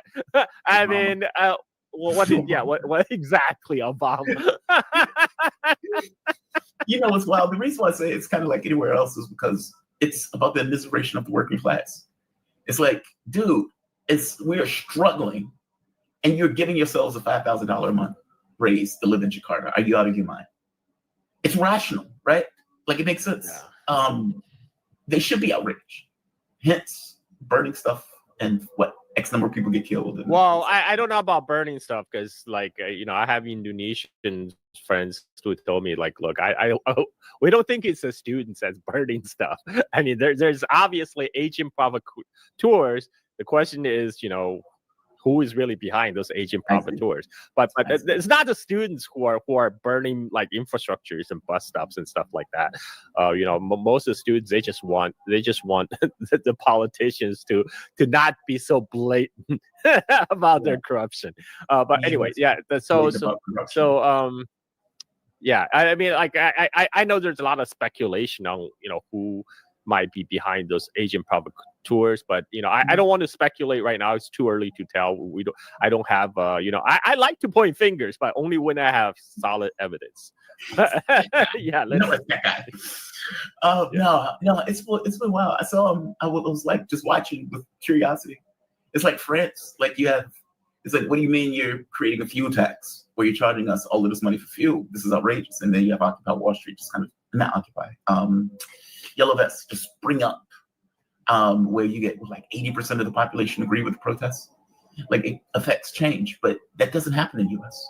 It just doesn't. It's weird. Well, I mean, have you seen our militarized police? Have you seen the U.S. police fully deck out in tactical gears, and they have armored vehicles? There's not much you can do. Like people say, we have guns, dude. Have you tried to use your guns against the government? It's not going to turn out well. There are too many instances to let you know your guns are useless against the feds. You'll be crushed. The way that works is, how many people are they going to kill? That's what it boils down to. How many people is the government willing to murder in order to maintain the policy, maintain their power? That's what it's. You can have all of those guns. You can have all of those takes. The rub becomes when you have to use those things. And you have to use those things against a population that is fed up because there's nowhere else for the population to go. And so it's like, okay, are you willing to kill 1 million people to make that work? Are you willing to kill 2 million? Well, United States government, I have my full trust in United States government to do whatever it takes. I mean, they have a lot of practice. They have a lot of practice killing people abroad. It's just a matter of the empire coming home to roost. I mean, I think right now, we're not reaching the boiling point yet in U.S. We're still the frog. We're still frog in the pot. The water is heating up, but we're not at the boiling point yet. Yeah, but that crisis point will be reached at some point. I mean, it's a mechanical process. Like at some point, you get to the point where just standing still becomes harder than changing things. And when you get to that point, oh, all hell breaks loose. But the U.S. seems to be mostly asleep, and they don't seem to see it. They don't seem to see it. Sleepwalking over a cliff. Yeah, that's Sleepwalking over a cliff. I like that. That's a good way to put it. Carl, I brought you on because there is a prevailing, let's say, rumor. I'm going to say rumor. Now, Financial Times was reporting it as if it's not a rumor. But there's a rumor that they were going to use Chinese peacekeepers in Ukraine. Now, the Trump administration effectively said, hell no, that was never discussed. And apparently, they're claiming that this was discussed at the meeting with the Europeans. Now, this is wild because you would think that if this was discussed at the meeting with the Europeans, the first thing they would have came out screaming is, oh my God, Trump is talking about Chinese peacekeepers. So right here, the Financial Times, citing 4 people briefed on the matter, claimed on Saturday that during the meeting with the White House last week, the European leaders and Ukraine President Donald Trump suggested deploying Chinese troops as peacekeepers for post-war Ukraine. The Financial Times also claimed that the White House denied it. Yeah, no doubt. Trump proposed inviting China to supply peacekeepers to monitor a neutral zone along Ukraine's 1,300-kilometer front line as part of a peace settlement with Russia, the Financial Times reported. The White House blatantly said this is false. Quote unquote, this is false. Senior Trump administration officials said, adding that there had been, quote, no discussion of Chinese peacekeepers, according to Financial Times. China also pointed out this is false and went further in saying, China probably never heard about this proposal. I mean, if there was a proposal, China apparently hasn't been communicated to China yet. I don't think that happened. And China do provide a lot of peacekeepers for the UN peacekeeping missions. There were Chinese peacekeepers in Lebanon. There were Chinese peacekeepers all over Africa, in southern Sudan, for example. But China operate under the UN principle, which means they will only send peacekeeping missions under the UN flag. So you will have to be a UN Security Council approved peacekeeping mission, and then China will sign on to that. So if only there will be a UN authorized a peace deal over Ukraine, and a UN authorized peacekeeping mission in Ukraine, then it's possible for China to send its peacekeeper in there. But without the UN umbrella, I don't think China would have, unilaterally saying, "Oh, we're sending our people in to be what? To be booby trap? I mean, to be tripwire? I mean, like, so China would do nothing without the UN explicit authorization. That has been the operandum for China since forever. So this might be just a brain fart of Trump administration, because Trump, he like to think out of the box. He just might be something that he throw out there, but we know Trump, he can change his mind in like 24 hours. So who knows, how real this thing was. Maybe it was a trial balloon was being floated out. I don't believe this at all. I don't think Trump, can you imagine Ursula von der Leyen, Meretz, all of these guys sitting there who believe that China is helping Russia, they believe it, firmly, coming out after Trump says, yeah, I think I'm going to get the Chinese to help out and patrol it. They already think China's working with Russia. In their mind, look, European, this is how Trump will think, we will come up with a proposal and European will accept it. But that has been the way the Trump administration have been working. You're seeing all those European leaders lining up like school children in the White House, waiting to be scouted by Trump. And Trump has no respect for these European leaders. Let's face it. He has no respect for weakness. And the Europeans in his eyes are spineless weaklings. He can easily bully. And so I don't think he even think about European opposition. With all these I'm sorry to interrupt. He does care about European.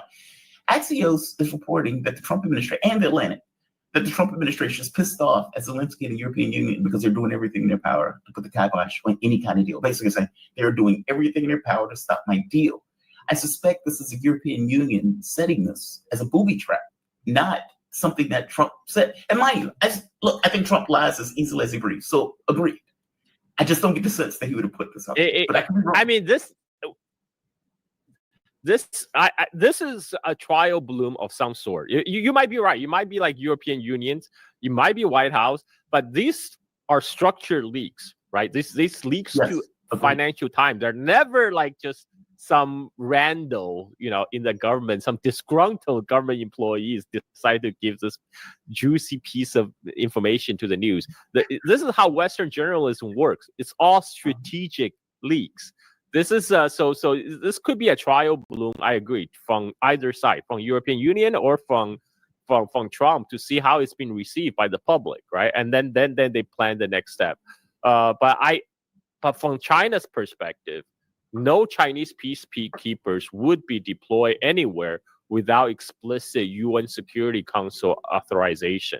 So, and we're very far from that at this point. Yeah. So, okay, I agree with you about the trial balloon thing. Like, this is very strategic leak.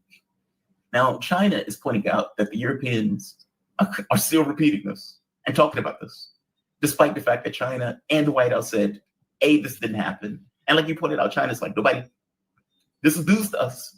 Nobody told us this, right? You guys have been having this conversation amongst yourselves.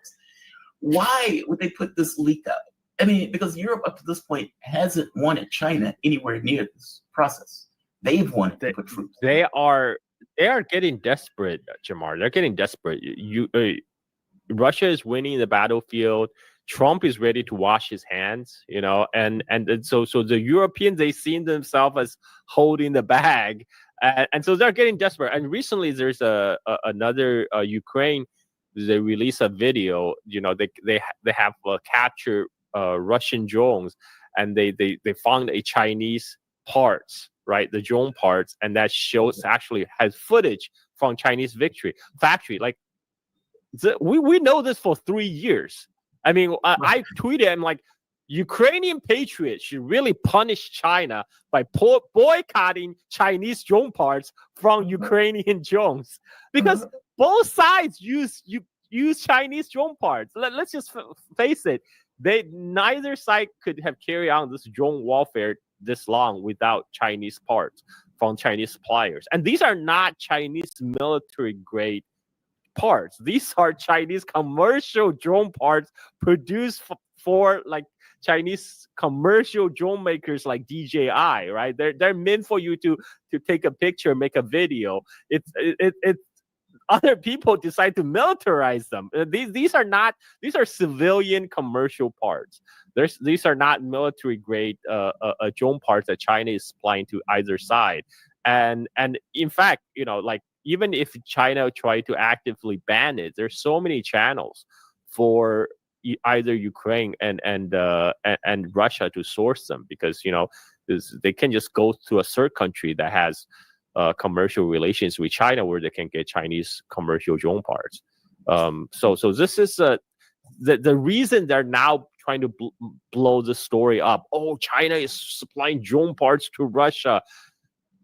So what? What are you gonna do? There's some crazy guy on Twitter, like, called a Ukrainian battle map or something. He's like, oh, this makes a factory in Guangzhou a legitimate military target. I'm like, okay, so you feel like you don't have enough targets in Russia that you decide to expand your target list against factories in China? Well, good luck with that. Good luck with that. So. This makes a Chinese factory a legitimate target? Is that what he's really arguing? Who's going to hit that factory in China? Yep. Yeah. Exactly. I tweeted you and what army? You and what army? Like, you really think you're running out of target in Russia? Apparently, that you're going to start to expand your targets to include China. I mean, like they.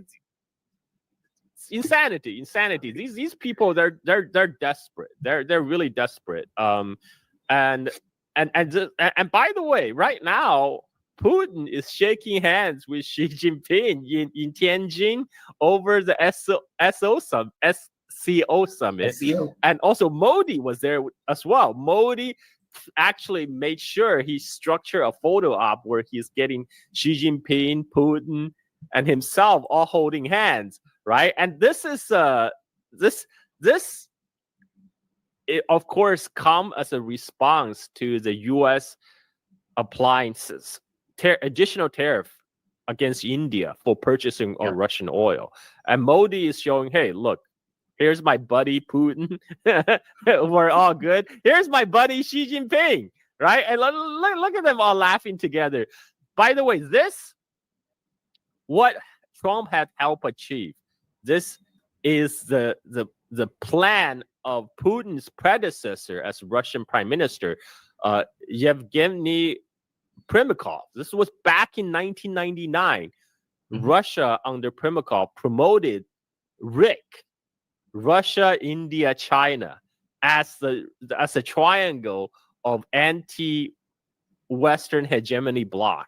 But Primakov was a little too early for his time, and now it's happening thanks to our Nobel Peace Prize candidate, Comrade Trump, for making it happening. just give that guy a Nobel Peace Prize already, Jamar. What do you think make it it means? happen. Like some people are effectively saying, look, this is global shattering or globe shattering in regards to what it means. Because, India was seen as the weak partner in BRICS. India was seen as the party that didn't want to de-dollarize, that wanted to maintain a relationship with the U.S. while also being in BRICS. It was suspected that the U.S. was going to use India as a way of, let's say, inhibiting some of the more aggressive BRIC policy. Okay, well, that seems to be over with. Well, and you point out, these guys are India saw BRICS differently from its other fellow BRICS member nations. Russia and China saw BRICS as an alternative against U.S.-dominated global order, whereas India saw BRICS as an alternative grouping, but not anti-Western or anti-U.S., because India had hoped to maintain a good working relationship with U.S. In fact, India was looking forward to profit from U.S. multinational trying to diverse their supply chains out of China. They were hoping to receive a portion of the pie, right? And especially they were celebrating when Tim Cook moved some of the iPhone production from China to India. Now India produced about 20% of the iPhone. And then comes Trump, and Trump says, hey, I didn't tell you to move Apple production to India. I want you to make iPhone in the United States. And then he goes on to slap 50% tariff on India. So India's dream of being the supplanting China as suppliers of manufactured goods to United States is being shattered by Trump policies. And United States is India's number 1 trade partner. China is India's number 2 trade partner. This is why India right now is trying to repair its relationship with China. The two sides, India and China, has been working together to normalize their relationship after the very deadly 2020 border clash. And that process was already ongoing when Trump did this very helpful extra push to push India further toward normalization ties with China. And it happened. It's happening right now. And Alex Jones, I just saw Alex Jones tweeted out over a picture of Putin, Modi, and Xi in Tianjin. And he said, the multipolarity is already here. This is Alex Jones, ladies and gentlemen. Alex Jones has joined the resistance. Okay, that's a joke. He did say that he thinks Trump is going to collapse in a year. He was like, I don't think Trump is going to last a year. I find it to be interesting. I mean, all things being equal, you're looking at more than half of the global population standing on this stage. I mean, that's astonishing. And then for all these people, Putin is isolated. Putin doesn't have any friends. Look at this. That's half the globe. Like, that's more than half the globe. China and India by itself is like half the globe. And if you if you map out all these countries attending, you have China, India, Russia, Iran. You just covered most of the Eurasian continent right there. And on top of that, China and India adding together is like 50% of the world population. Like plus ASEAN. Well, Indonesia was supposed to attend, but the Indonesian president Prabowo had to cancel his trip because of the protests in Jakarta, right? If the Indonesia had attended, all Southeast Asia, South Asia, China, all added together, that's more than 50% of the world population right there already. And, add that Russia, Iran, etc. I mean, this is a large grouping. This is the world island theory, Jamar. Yes. Mackinder, famously said, if you want to dominate the world, you got to dominate the world island. And by the world island, he means Eurasia. He means this huge landmass that Trump just helped to put together. Well, it's not just Trump, but also previous American administration, like, Biden, Obama, they all helped. But Trump is the one that's putting all the pieces together. And this is why Trump is my president. He's my president for multipolarity, Jamar. What do you think the response is going to be? I mean, because obviously, so Lula has called for an emergency session of BRICS. And obviously, Trump has been going after Brazil and South Africa and India. He held off on China for the time being. But you can tell that there's a certain specificities to the countries that he's really leaning into going after. And I'm going to bring in Venezuela. I mean, part of the issue that comes up with Venezuela is Russia and China, and even Iran on some level, working more closely with Venezuela, especially China putting in, I think, billions of dollars or either hundreds of millions or billions of dollars in order to exploit the oil. You know what Trump is doing, Jamar? Trump already declared BRICS as anti-American alliance. Yes, and now he's going after what he perceived to be the weaker members of the BRICS, because he knows he can't touch China. He already knew that after that brief trade war in May, when Chinese ships stopped coming to Los Angeles. So he knows he can't repeat that, and Chinese still have him by the balls over the rare earth supply chain. So he can't touch China. He mentioned that. He says China's going to have to give us rare earth minerals or else.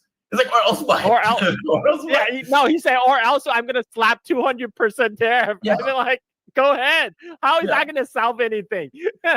You're still not getting the rare earth. No rare earth for you. But so Trump is not going to, he realized, okay, China is untouchable, but you know what? Let me go after the weaker members. Let me go after Venezuela. Let me go after Iran. Let me go after India. Let me go after, like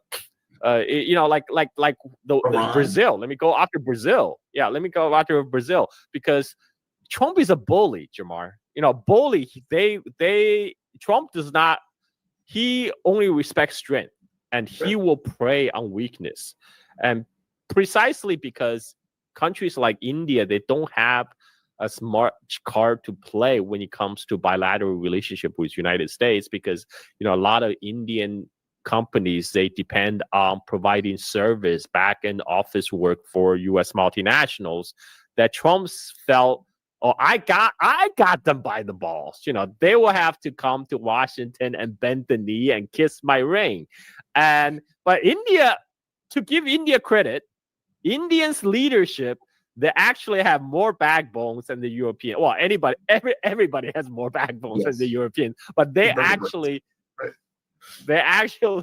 push back against U.S. They say, you know what? You're not going to push us around. We're not going to open our agricultural market for you, because that's another condition Trump wanted. Trump want India basically to cut off its traditional ties with Russia, because India sources a lot of its weapon system from Russia. India imports a lot of Russian oil. Instead, Trump wants India to buy U.S. weapons and to buy U.S. oil and gas, right? And India is saying, no, we don't want to do that. Why? What's in it for us? U.S. energy is much more expensive. and F-35 is a piece of crap. You just had another crash, and on top of that, U.S. want India to open its agricultural sector for heavily subsidized American farm producers. So because China are not buying American farm produce anymore, China are switching to buy beef from Brazil, to buy soybeans from Brazil. So Trump wants India to open its market for American farm produce, but India has 60% of its workforce employed in the agricultural sector. There's no way they're going to allow a flood of American farm produce to come in to devastate their major employer of their labor. So they're not going to budge on that issue. They're not going to budge on Russia. So this is why India right now, Modi is shaking hands with Putin and Xi Jinping and laugh it up right now, because they feel like they need to stand up for themselves. Good for them. unlike the Europeans. and so Brazil, and there's another case. I think Brazil over long term, there will be. I think the U.S. freak out over Brazil and Venezuela is a little more visceral, because U.S. also always sees this as its quote unquote backyard, since the Monroe Doctrine. And now you see Brazil, Venezuela developing ties with powers outside of the Western Hemisphere, with Russia, with China.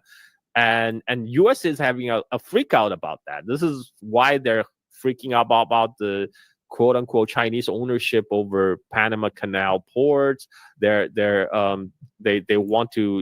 want to levy extra tariff against goods exported from the Chinese finance megaports in Peru, and they want to now put the extra squeeze on Venezuela because they feel like okay, we can't touch China. China is too far. We're not winning against Russia in Ukraine, but maybe we can still apply our pressure in the Western Hemisphere where the U.S. is still stronger and is within our reach. But given the particularity of Trump, Trump is the type of person, he likes to claim easy victories. Yes. If it's an easy victory, he will sign on for 100%. Then he can claim victory, then claim he's a great peacemaker and, give me a Nobel Peace Prize, et cetera, et cetera. But I don't think they will be able to make any difference, because the U.S. has been besieging countries like Cuba and Venezuela for decades. And right now they're sending 4,000 troops to sail around Venezuela. Yeah. This is designed to intimidate and cause panic inside Venezuela. But I don't think that will work, because I don't think they actually intend to carry out a military operation, because 4,000 troops, this is just going to be another Bay of Pigs if they do intend to carry out their threat. And so it's really a show of intimidation. They're trying to foment something, possibly another color revolution inside Venezuela, but I don't think they will succeed.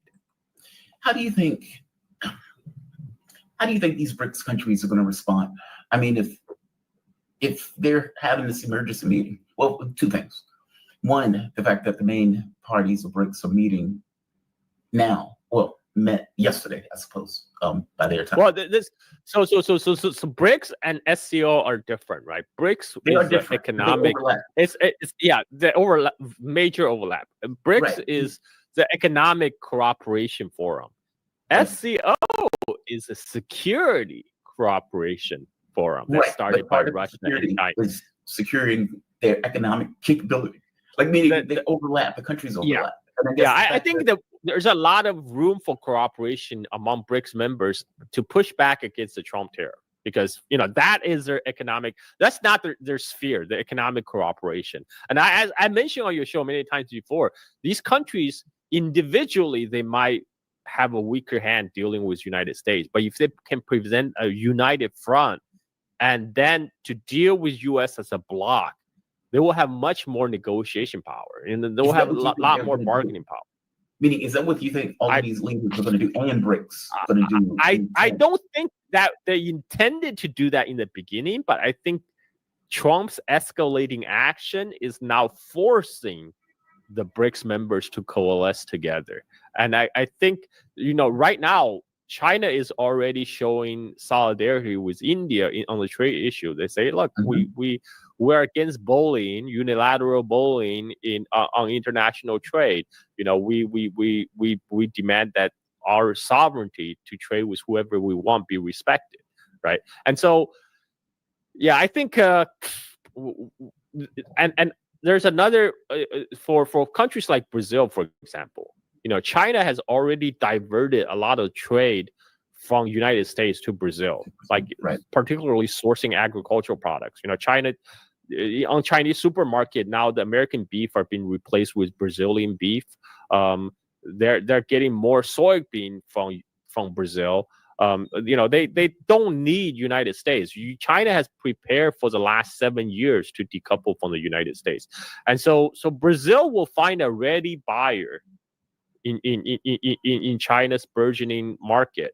And what Trump's doing, slapping 50% tariff against Brazil, is going to only further accelerate that process of Brazil looking east. And right now, it's like what Trump administration is doing is like the monkeys throwing feces on the wall to see what sticks, right? They don't even care if any particular crap stick on the wall. They're just like throwing everything and hoping at least one thing stick. I think I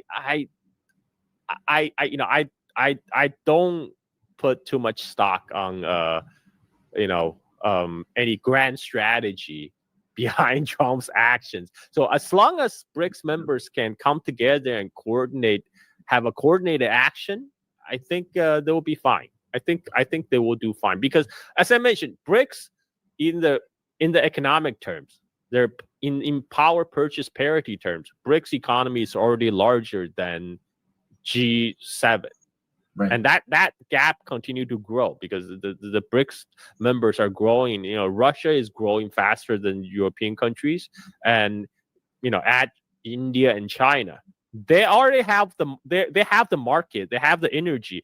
The BRICS members, they contain a lot of the energy producers. A lot of the countries in oil producing countries as well. So they have all the energy they need. They have all the commodity they need. They have a huge market, huge population, and China is a manufacturing superpower. They really don't need United States. Why not come out and say that? Meaning, when they came out with their SEO summit announcement, and many of these countries have been under the thumb of the U.S., the tariffs and everything else. Why not come out and say, we're going to work in tandem to push back or to deal with, they can put it whatever language they want it on the tariffs that Donald Trump is going after our individual nations with. And they can even enumerate X tariff on this country, X tariff on that country, 50% on India, 50% on Brazil, etc. That they can say, we are no longer going to tolerate this, and we're going to work as a collective union in order to push back. They can use whatever term they want, but to make it clear that this is intolerable. And as you point out, we're not going to accept you, 4% of the globe, bullying all of us. Or that's just not what they do. Well, we'll have to wait. Well, first of all, SCO right now, this is a security forum. This is separate from BRICS. So I don't expect to make a statement on the trade issue necessarily.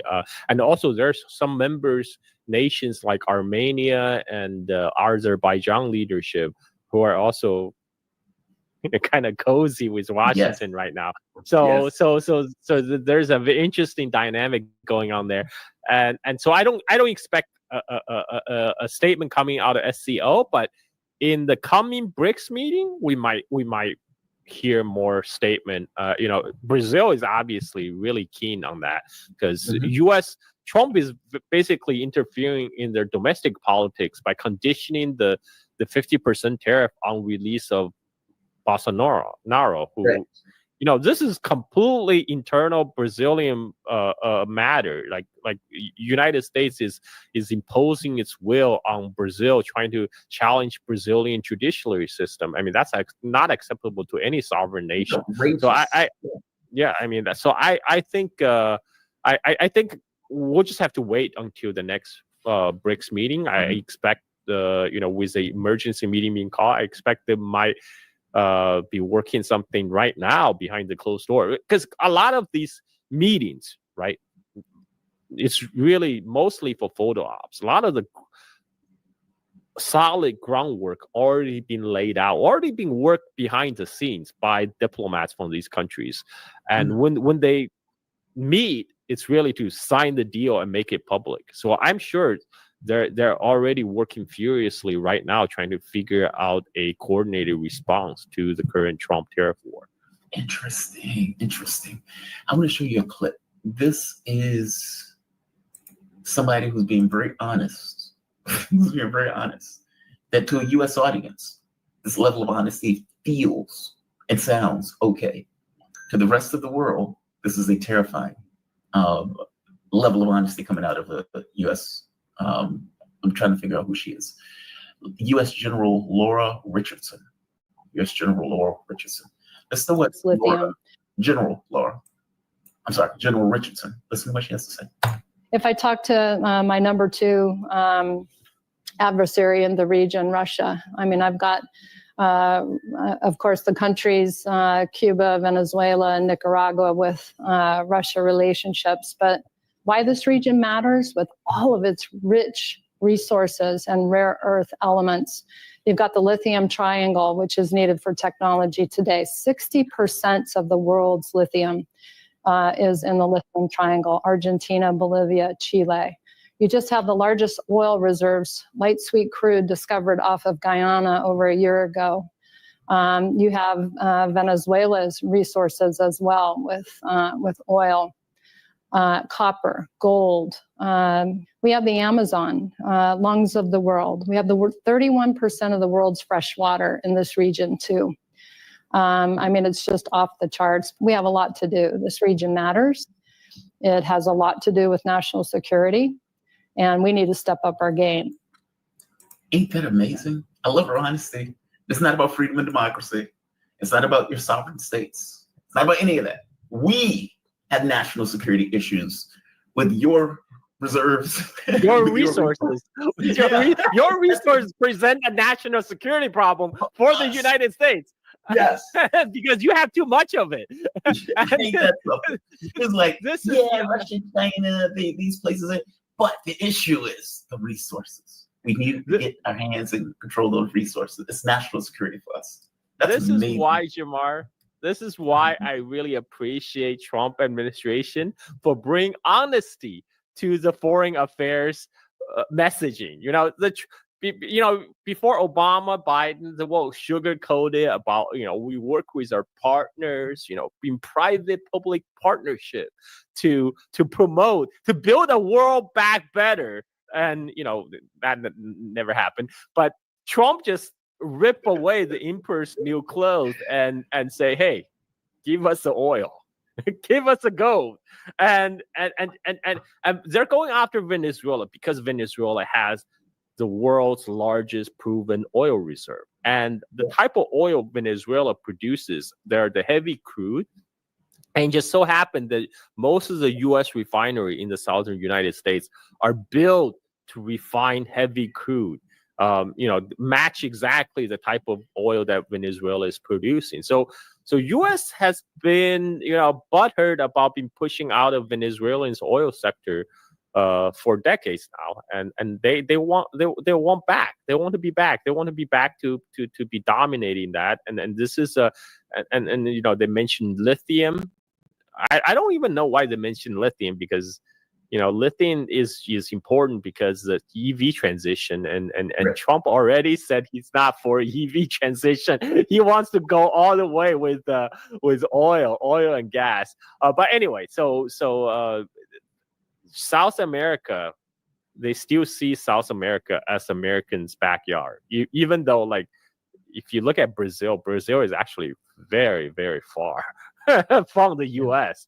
and but they still see this as their kind of a sandbox. And this is why they find it increasingly alarming that China is putting investment in the region. China is bringing its Belt and Road Initiative all over Latin America. This is why they pressure Panama to cancel its high-speed rail project with China, for example. And for what? But Panama had to do it because last time U.S. invaded Panama, I'm old enough to remember U.S. invading Panama under the pretext of stopping the drug traffic, and that's the same excuse they're using right now against Venezuela. But it's not about drugs, folks. It's all about oil. It's all about resources, and this is well, at least everybody knows now. What U.S. is about. That's what I appreciate about Trump. I appreciate his honesty. Yeah, that's an amazing clip. I mean, look, I don't know the full version of the clip, but the fact that she's like, yeah, and she owns, right? China and Russia are adversaries. China and Russia are playing in our quote unquote backyard. And we have a lot of work to do because there are a lot of resources that we need to get our hands on. And it's an issue of national security. Imagine me saying that. Carl, your car is an issue of my security. Like the notion that you are making the argument that somebody else owns, that they are sovereign over, meaning their country, their resources and everything else, that is an issue for me because, hashtag reasons. That is a fascinating statement. She's from the Atlantic Council. This is how these people think. Like when I was having a conversation with Warwick, and Warwick was given this vision for the SCO, this idea that countries are invaluable, there is no hegemon in this, we're working together, your security is my security, meaning the fact that you're safe is on some level my security because you have no reason to come after me. All of these things are beautiful views and possibilities of the world. And as I pointed out to him, not everybody thinks that way. She's not thinking that way. Her thinking is, you have stuff that we want. And we are going to define that as a matter of principle and policy, as a national security issue. Now, God doesn't get involved. Nobody stops any sociopath from doing that, right? Nobody stops somebody who decides, I'm going to steal that car. Nobody stops the guy from stealing the car, short of the guy screwing up and getting caught. I'm saying she believes that because we have enough force and leverage and control as a hegemon, somehow it is okay for us to prioritize your resources as our main concern. That is mind-blowing.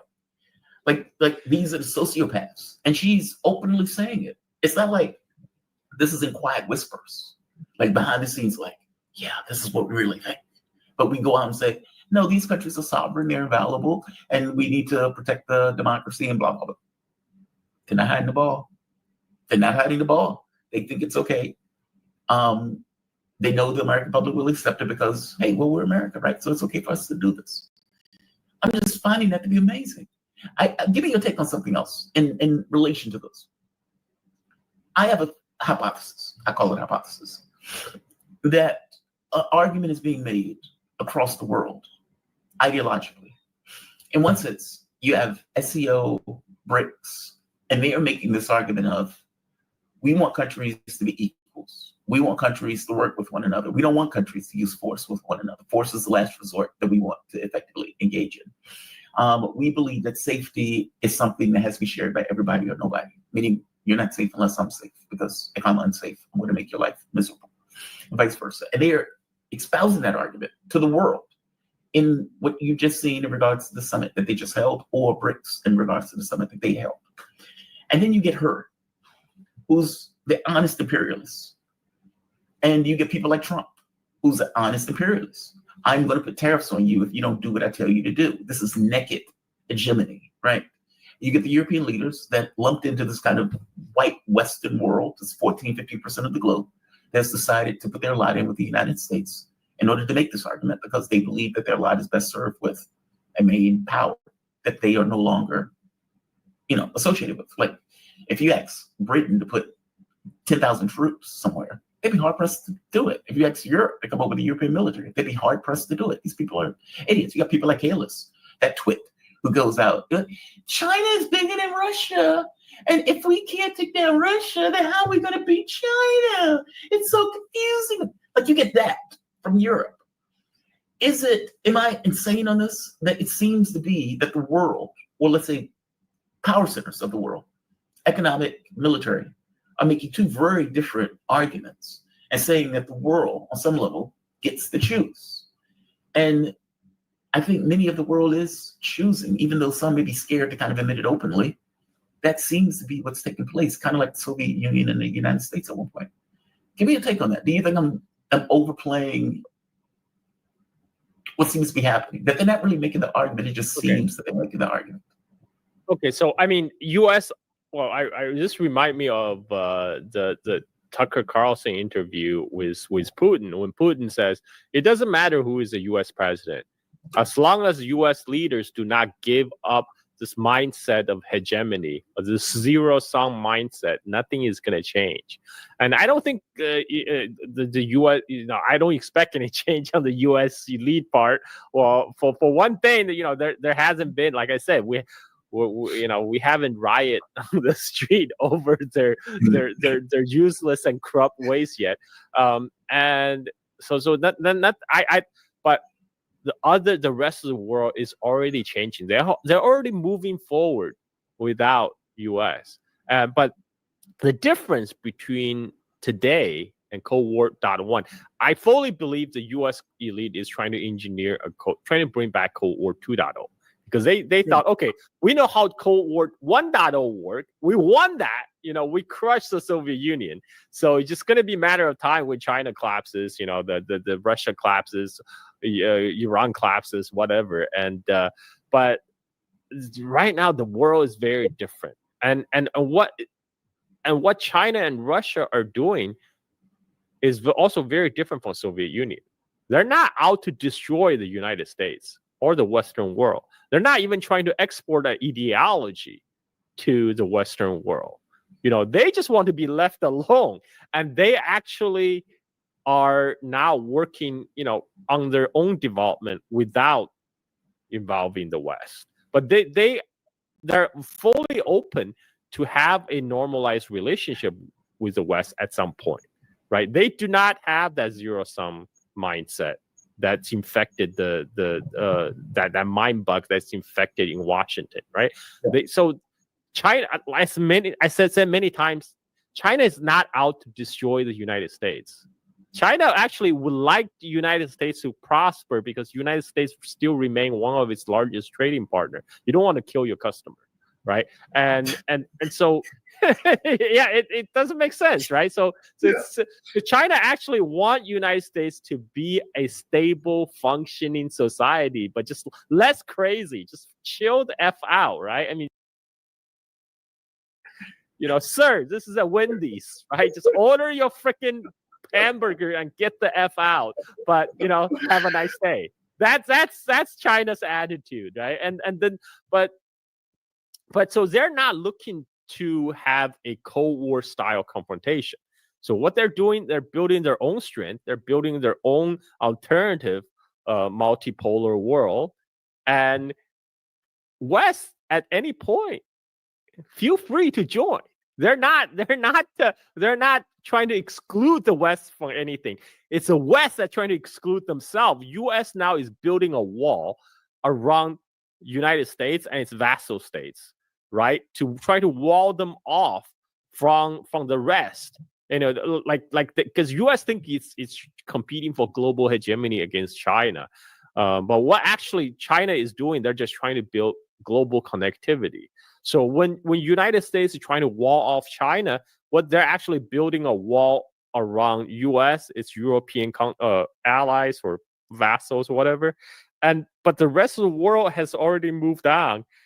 And oh man, this is many people think that we're going to be able to win this competition against China, which is nonsense, because they think they're putting everything right now in with technological breakthrough. that we're going to win. We're going to put our basket in AI. If we just develop generative AI, AGI, and then, we will get to Skynet and Terminator first, then China will be screwed, right? That's their plan right now. That's their plan. And this is why there's $500 billion investment supposedly into the Stargate project, right? And this is a huge AI bubble that's been building up right now. But United States don't have the electric generation for that to support this kind of the AI expansion. China does. China actually has lot of overcapacity in power generation. China built a lot of thermal power plants because they are building out a lot of solar and wind power. Solar and wind power are unstable source of power, so they have to build thermal power plants to do load balancing, which means right now people are pointing finger at China. Oh, China! Why China adding new coal plants? China is adding new coal plants because they're actually building out whole swaths of solar and wind power, and those Chinese coal plants right now sitting at 50% capacity, which means in a crunch, China can easily ramp up their power generation 200% quite easily. And United States simply do not have that kind of extra capacity to supply its AI to its AI boom right now. There's no extra power for those AI data centers they have planned. I mean, like they killed off right now the cheapest energy they could deploy right now is solar. They're cutting themselves. Guess who is making solar cheap? This China. China's overcapacity in solar panels is making solar cheap, and that's why Africa, a lot of the global South nations are adopting solar because of the cheap Chinese solar panels. United States is willingly cutting that off. So because Trump decided, no, we're not going to go to solar because that's all environmental BS. We're all going to go in full oil and gas, drill, baby, drill. And again, even in the oil and gas, United States is not building enough gas-powered generators to generate that electricity. So what if they really succeed in do this Cold War 2.0 and trying to wall themselves off? What you're going to have is U.S. and European going to be stuck in the old fossilized economy with older technology, hydrocarbon-based technology, while China and the rest of the world, they will push forward with electrification, and they will have cheap, abundant solar energy to draw from, and they're going to power ahead. And China is already applying their AI. China has applied their AI in robots, in advanced manufacturing, whereas in the United States, AI is still chatbots because that's U.S. advantage is talking. They do a lot of there's a lot of word cells in the United States. They generate a lot of PowerPoint presentation. So China is actually using AI, whereas in US, what does the AI produce? Their AI is not producing profit right now, even in the United States. They're pouring huge, increasing amount of investment into developing AI data centers, but AI in the United States actually are not being used in a product. They're not generating the kind of revenue or profit that would justify the level of investment that's going to the AI bubble right now in the US. Whereas China, they're actually applying AI intelligently into robotics, into advanced manufacturing. So who is going to win? I mean, it's just going to be a matter of time when that AI bubble going to burst in the United States, and then, that's not. The United States is stuck forever in this kind of asset bubble, and then move on to the next. I have witnessed this since I started working in U.S. in 1999. At the end of the first internet bubble, and then after that it was a housing bubble, and now we're in the AI bubble, and it's not sustainable. That's not sustainable. And whereas China and the rest of the world are moving on with sustainable development, I would argue. This is my take. They're trying to get AGI. Like, basically, they're trying to get not just chatbots. Like, they want the ability to have something that can function and work. Like, if you, for example, if you say, hey, create me a resume and submit my resume to all of these channels. And after you submit my resume to the channels, keep a lookout for people who respond. And that the thing goes out and does that, meaning it understands you enough where it can function with this kind of basic intelligence. But Jamar, their argument for AGI is that they're going to create the similar or superior intelligence to human beings, so they can replace all these white collar office workers with AI. So that's what they want. You are going to throw a shit tons of people out of work, and they don't care though. But who is going to buy your product? I mean, sure, the AI, the robot, the AI, they don't need to sleep; they can work 24/7. But capitalism, the hyper capitalism that runs the United States, depend on consumerism, right? Who is going to be your consumers when you fired off all your human workers? Who is going to consume? They don't think that way. I mean, look, I can tell you, in their minds, workers are expensive. And if we can get rid of them, we're better off. And as you point out, if you do that, who's going to buy your products? And then they're like, maybe we can have a basic income that we can give people. Maybe they think that way, like that we can, separate our need for workers, because at that point you have protests and you have people who can go on strike and you have all of this, meaning workers have a certain amount of power in a society by definition of the fact that they're the ones who are doing the work. You don't need a labor union if you have robots doing all the jobs, right? And then, but you get a lot of angry people that you have to deal with. And so maybe their thought is, well, we can have a universal basic income. We can pay people a basic amount. And on top of paying people a basic amount, we can now have robots to do the labor, so we don't have to worry about those people getting blue and tired and, oh, Susie broke up with her girlfriend or boyfriend, and so Susie is not working well today.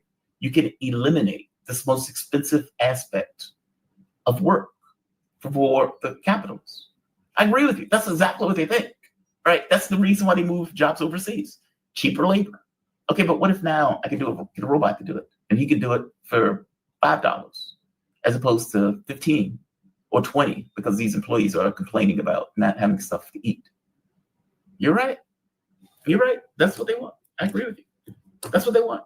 By the way, how's China handling that? Because as you point out, China has radicalized manufacturing. I mean, I've seen some of those factories where like almost the entire process in regards to those factories are done by either machines, AI, robots, is automated. I've seen some of the greenhouses. Oh God, the greenhouses are astonishing. Where you would have this huge building and you would have plants all the way up the building, and you would have it being automated so you can cut the price of food, to some insane degree. Jamar, you still need AI engineers. You still need people. You still need, you cannot remove people completely from the picture. I mean, China right now, the world's top AI engineers, 50% of them come out of Chinese universities. Yes. Right. And of course, Trump is trying to cut that off as well. But he just did another turnabout face. It's like, oh, I'm gonna allow 600,000 Chinese students to come into the U.S. And but before that, he said he was gonna ban, right? And it turns out that of course alarmed his voter base, because everybody's like, what? You're gonna allow 600,000 Chinese students to come into the country? And then they just clarify, oh no, we actually mean continue the policy as it has been currently, which means they'll continue to grant visa to come to the United States. The highest number of Chinese who come to U.S. to study in any given year is 300,000 Chinese students at any time studying university students. They say, we're just going to continue to grant a visa 2 years in a row. So that's how they got the 600,000 Chinese student figure. So it doesn't mean they're going to bring additional 600,000 Chinese students to U.S. They're just gonna, as in Trump's word, he's gonna allow Chinese students to study in U.S. universities. But in China, you asked the question how China handles that. All these advanced manufacturing that's taking place in China, they still require human labor, but they require a very different, very specific type of human labor. The laborers that are well trained, well educated, who may be AI engineers, who may be advanced, engineers in robotics. But China is graduating about 9 times more STEM graduates than United States every year. So that number is increasing. And as year goes by, the number of Chinese students attending university as a percentage of population is also increasing, and as well as the number of total STEM graduate that China continue to produce. This is how China wins. China, because they continue to invest in their own population.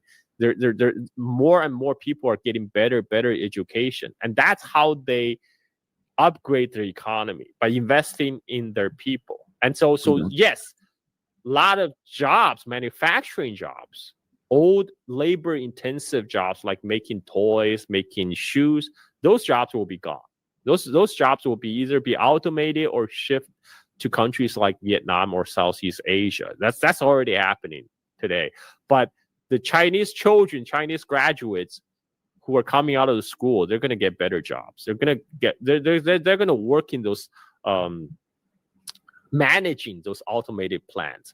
They will be the ones that design the next AI breakthrough. Yeah. And then there's always the service economy, Jamar. There's always the TikToks, the Douyin economy, the influencers. That's where we are ahead of the curve, Jamar. Right. We are ahead of the curve. Well, we're being replaced too now. Entertainers. Well, you have AI that can do that. Have you seen these AI? Oh, no AI can be as entertaining as me. No way, man. I refuse to believe that. True. Well, I'm not just providing knowledge. I'm also providing entertainment. We're in the age of infotainment, Jamar. We're entertainers. There will be a moment where there will be a hard time to tell the difference between a person who is, let's say, doing the news versus an AI doing the news. They will be reading a script. They will take on the mannerisms, the persona of the person oh God, man, our jobs are not safe. Have you seen that many of the, I love this channel called, what is the name of it? It slipped my mind the moment that I thought of it. He does book reviews, and he goes into kind of the tenor of the book and give you kind of the meat of the book. And he was making this point, like in the beginning of his videos, he's like, we are being replaced by AI readers, because the AI is getting more humanistic in the way that it tries to read. It can read it with different voices, with different inflections, and those type of things. And he's like, help support independent creators against the AI that's coming to take our jobs. That is amazing that's where we are. Like, even this element of humanity of being able to recount information is now being taken over by AI itself. That's terrifying. I mean, maybe it shouldn't be terrifying. I give it 10 years. I give it at least 10 years. I think we still have 10 years shelf life, Jamar. That's terrifying. Oh, that's terrifying. When I was in software, we used to, I was a software engineer for a decade. And when I first got into the business, you could, let's say 10 years before I got into the business, a YouTube page can make maybe $1 million. Like, you could charge for a web page. And then by the time I was there, I think it was like maybe 100K, depending upon the complexity of the website. Today, you have WYSIWYGs. Like, any random person doesn't know a bit of code can go and build the site just by dropping stuff onto a page. And most of the technical details of the stuff is just automated. It's coming for our jobs, Carl. It's coming for our jobs. I'm curious how China's going to deal with that. Because, by the way, that's not just a U.S. problem. I mean, when you get to the point where trucks are automated, so going from point A to point B to take materials, that truck is automated.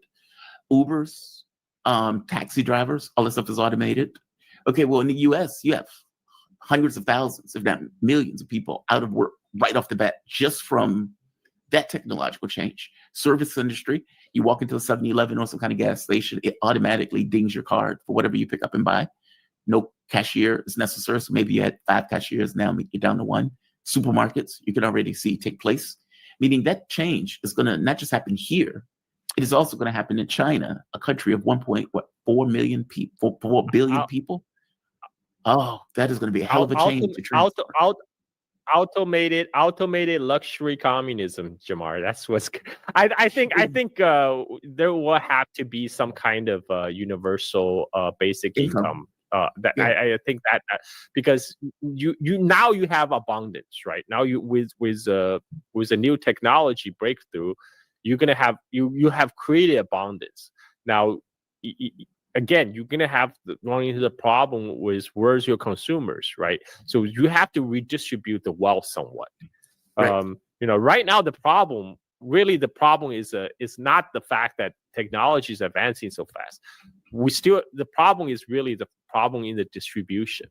Right now all the wealth is going to the top 1%, and they're trying to discard the rest of the 99% as unnecessary, right? But that by itself is not sustainable.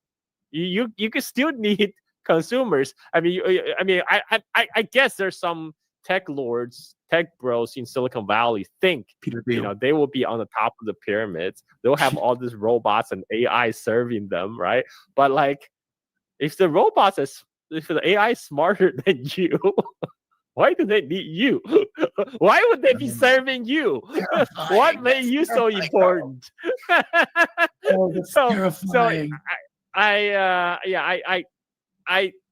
don't know. Because by the way, this is a question of consciousness. Yeah. This becomes a question of consciousness. Well, there are 2 questions with this. A, it's a political issue. China will be able to handle this issue better than the US, because China seems to be more likely to say, we are indeed a communist country. We did what we needed to do to get to the point of abundance. And so now we're going to ensure that the population is attended to and taken care of. I don't see that in the US. That will be a hard sell in the US to China. I think there will have to be to make it work, there going to have to be some kind of redistribution of wealth via universal basic income, because otherwise they're gonna have riots, man. There will be finally there will be riots on the streets. I mean, like you get finally what you witness in Jakarta you will see that in streets of New York and Los Angeles. And I think they will have to. I think they will be forced to. I mean, I just don't see a way out of that. That would be a good thing, though. That would be necessary. Because personally, I think you should shoot for abundance. I think that's the point of machines. I think that's the point of robots, to get yourself to the point, a society to the point where you don't need to spend 40 hours a day doing something you don't want to do, etc. And to create a society where scarcity is just not. So you can pursue the job that you do love to do, right? We will also talk about doing the things you truly love. Then we're not having to going through the chore of doing quote unquote work for compensation. Now it's you have all these abundance, so you can pursue things that truly interest you, like talking like shit posting for me, on the internet. That's my passion. I spend 18 hours talking shit on Twitter. Carl, man, I have always enjoyed these conversations. I always appreciate these conversations. The audience loves you. Thank you for this. Carl Jacques, he's host of Silk and Steel podcast, focused on China and surrounding regions.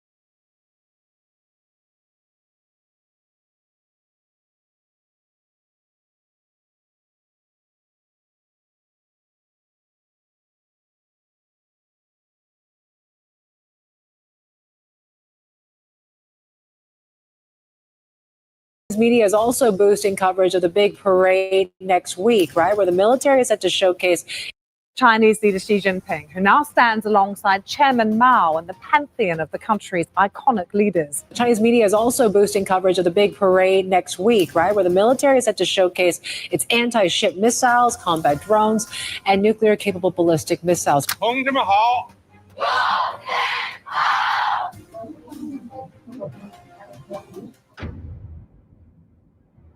A crisp September morning in Beijing. Streets are locked down. Cameras rolling.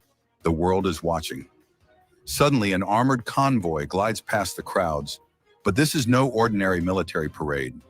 Under the tarps and polished steel lies the future of warfare. Hypersonic missiles, unmanned submarines, robotic war machines, and stealth drones. Systems so advanced, they look like something out of a sci-fi thriller. And here's the kicker. Most of these weapons have never been seen before, not even in leaked satellite images. It's the biggest reveal in decades, and every system sends the same message. China is not preparing for yesterday's war. It's building to win tomorrow's. Welcome back to Race to Space, the channel that takes you inside the weapons, strategies, and technologies that will define the next global conflict. Today, we're diving deep into China's jaw-dropping military parade, a display that wasn't just about showing off hardware.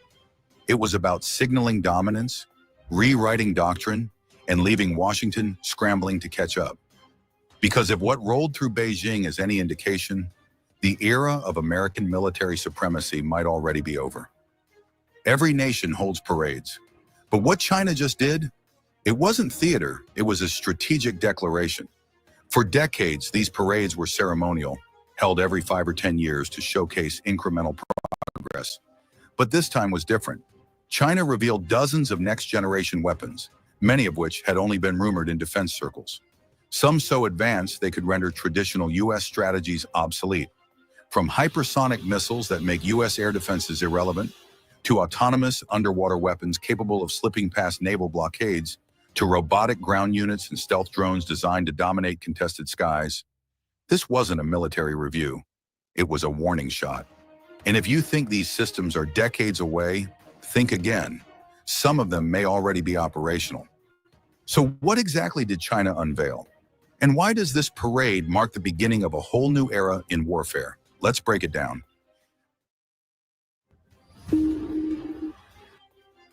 Let's start with the showstopper, hypersonic weapons.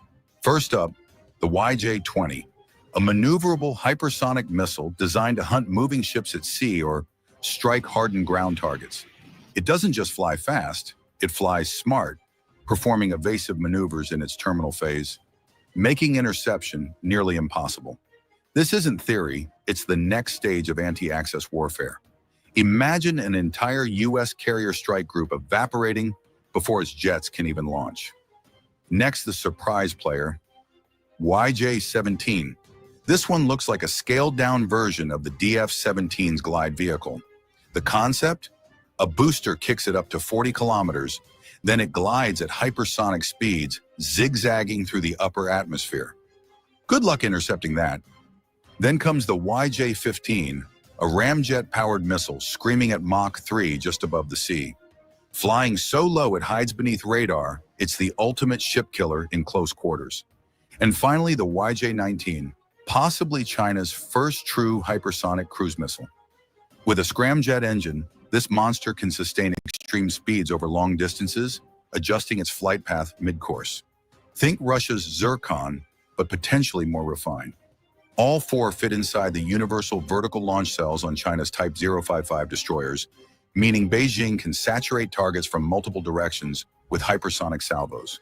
The U.S. Navy's Aegis systems, they weren't built for this. THAAD, too slow. SM-6, too few. The U.S. Navy has spent decades projecting power through carrier groups. These missiles, they just made that strategy obsolete.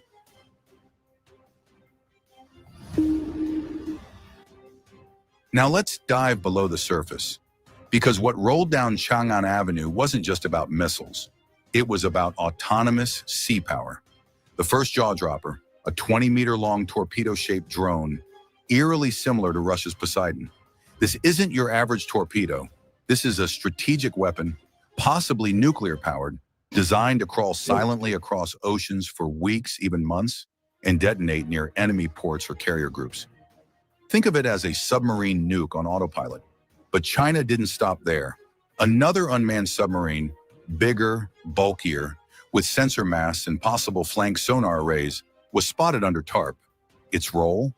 Likely sea denial and undersea surveillance, deploying mines, hunting subs, maybe even launching smaller drones. If the US thought its Orca XLUV program gave it an edge, think again. China might already have 2 operational variants, and then a smaller unmanned sub that fits inside standard torpedo tubes. These could act as sensor nodes, mine layers, or even suicide drones. Deployed in swarms, they turn the ocean into a kill zone. The US Navy's worst nightmare has always been losing dominance under the waves. These autonomous systems, they make that nightmare real. Next, the skies. A massive truck-mounted system rolled past the cameras carrying what appeared to be a high-energy laser weapon. Not a prototype, a deployable unit. Imagine a 75-kilowatt beam capable of frying drones and cruise missiles at the speed of light. No ammo, no reloads, just infinite shots as long as the generator runs. Why does this matter? Because the US strategy of swarming attacks and long-range missiles depends on saturating enemy defenses. But lasers flip the cost equation. You can fire a beam for the price of a cup of coffee. Meanwhile, each US missile costs millions. And it didn't stop there. The parade also revealed new HQ series SAMs, including the HQ-19, China's answer to THAAD, and the rumored HQ-29, possibly rivaling Russia's S-500.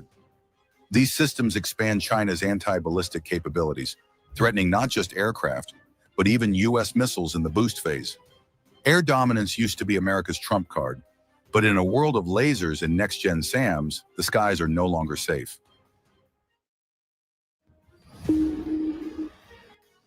Then came the robots, unmanned ground vehicles, robotic engineering units, combat buggies paired with quadcopters and robotic dogs. Yes, you heard that right. Robot dogs carrying antennas and sensors, some previously shown with rifles. This isn't science fiction.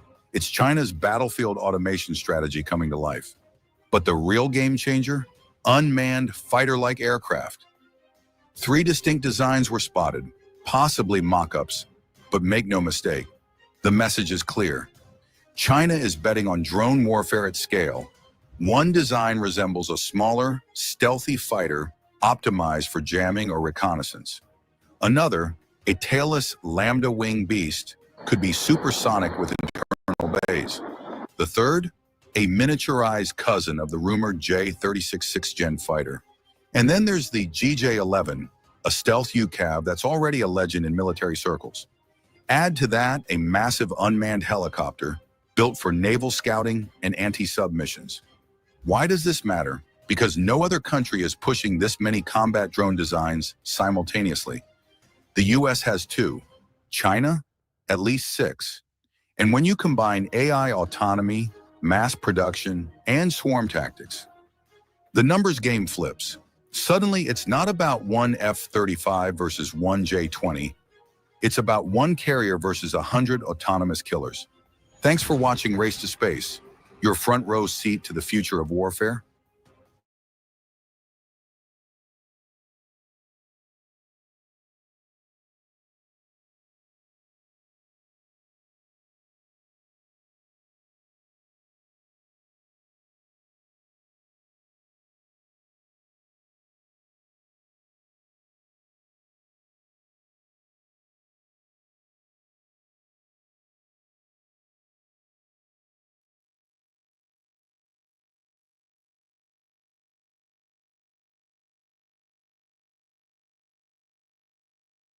Xi Jinping has become the most powerful leader in China in decades after being given a 3rd term as leader of the Communist Party. Beijing is rolling out its biggest show of military might in years. Xi Jinping's guest list is turning heads. China is gearing up for Victory Day. Military bands, staff, and soldiers of Chinese People's Liberation Army are undergoing intensive training ahead of for grand military parade.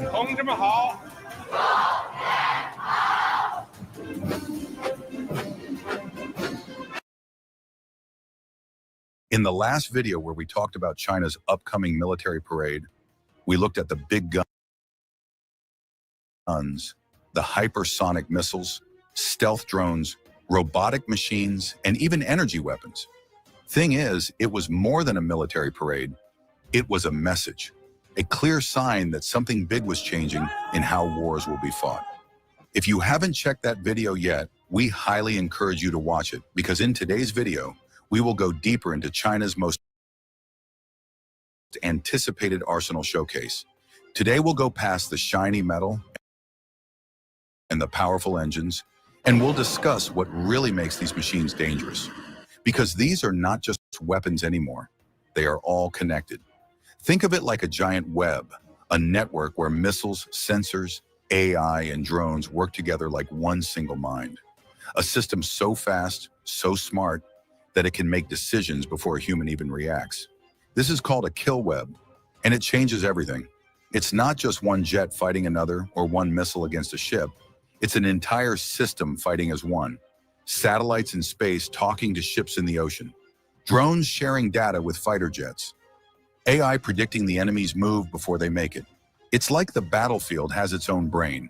And this is where Race to Space comes in, the channel that explains what's really happening in the race for military power. Because this is more than shiny tech. This is the future of war. A war where the side that thinks faster wins, not in minutes, not in seconds, but in milliseconds. Sounds like science fiction, right? But it's already here.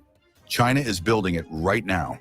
Every missile you saw at that parade, every stealth drone, every robotic pack, they are all part of this bigger system.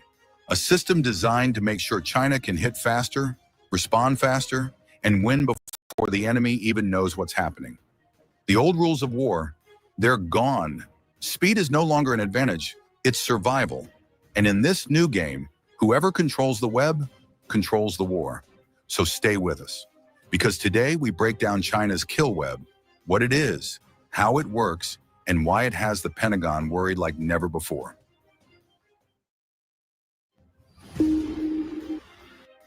Remember those hypersonics we talked about? YJ-20, YJ-17, YJ-15, YJ-19. Forget them for a second, because here's the showstopper. YJ-21, a Mach 6 cruise speed, Mach 10 terminal dive, range 1,500 kilometers. And it doesn't crawl out of silos. It launches from Type 055 destroyers or H-6 bombers. Translation? China just extended the carrier kill zone across half the Pacific. And that's not all. Behind those missiles, DF-41 ICBMs rolling heavy, alongside DF-100 supersonic cruise missiles. Strategic firepower and theater strike, now braided together. This isn't just anti-carrier. This is global precision reach. Hypersonics without eyes, blind bullets. And Beijing knows it. That's why the real flex wasn't the missiles, it was the mesh. Carrier decks flashed the KJ-600, China's missing puzzle piece for fleet-wide air control. On the ground, ZTZ-201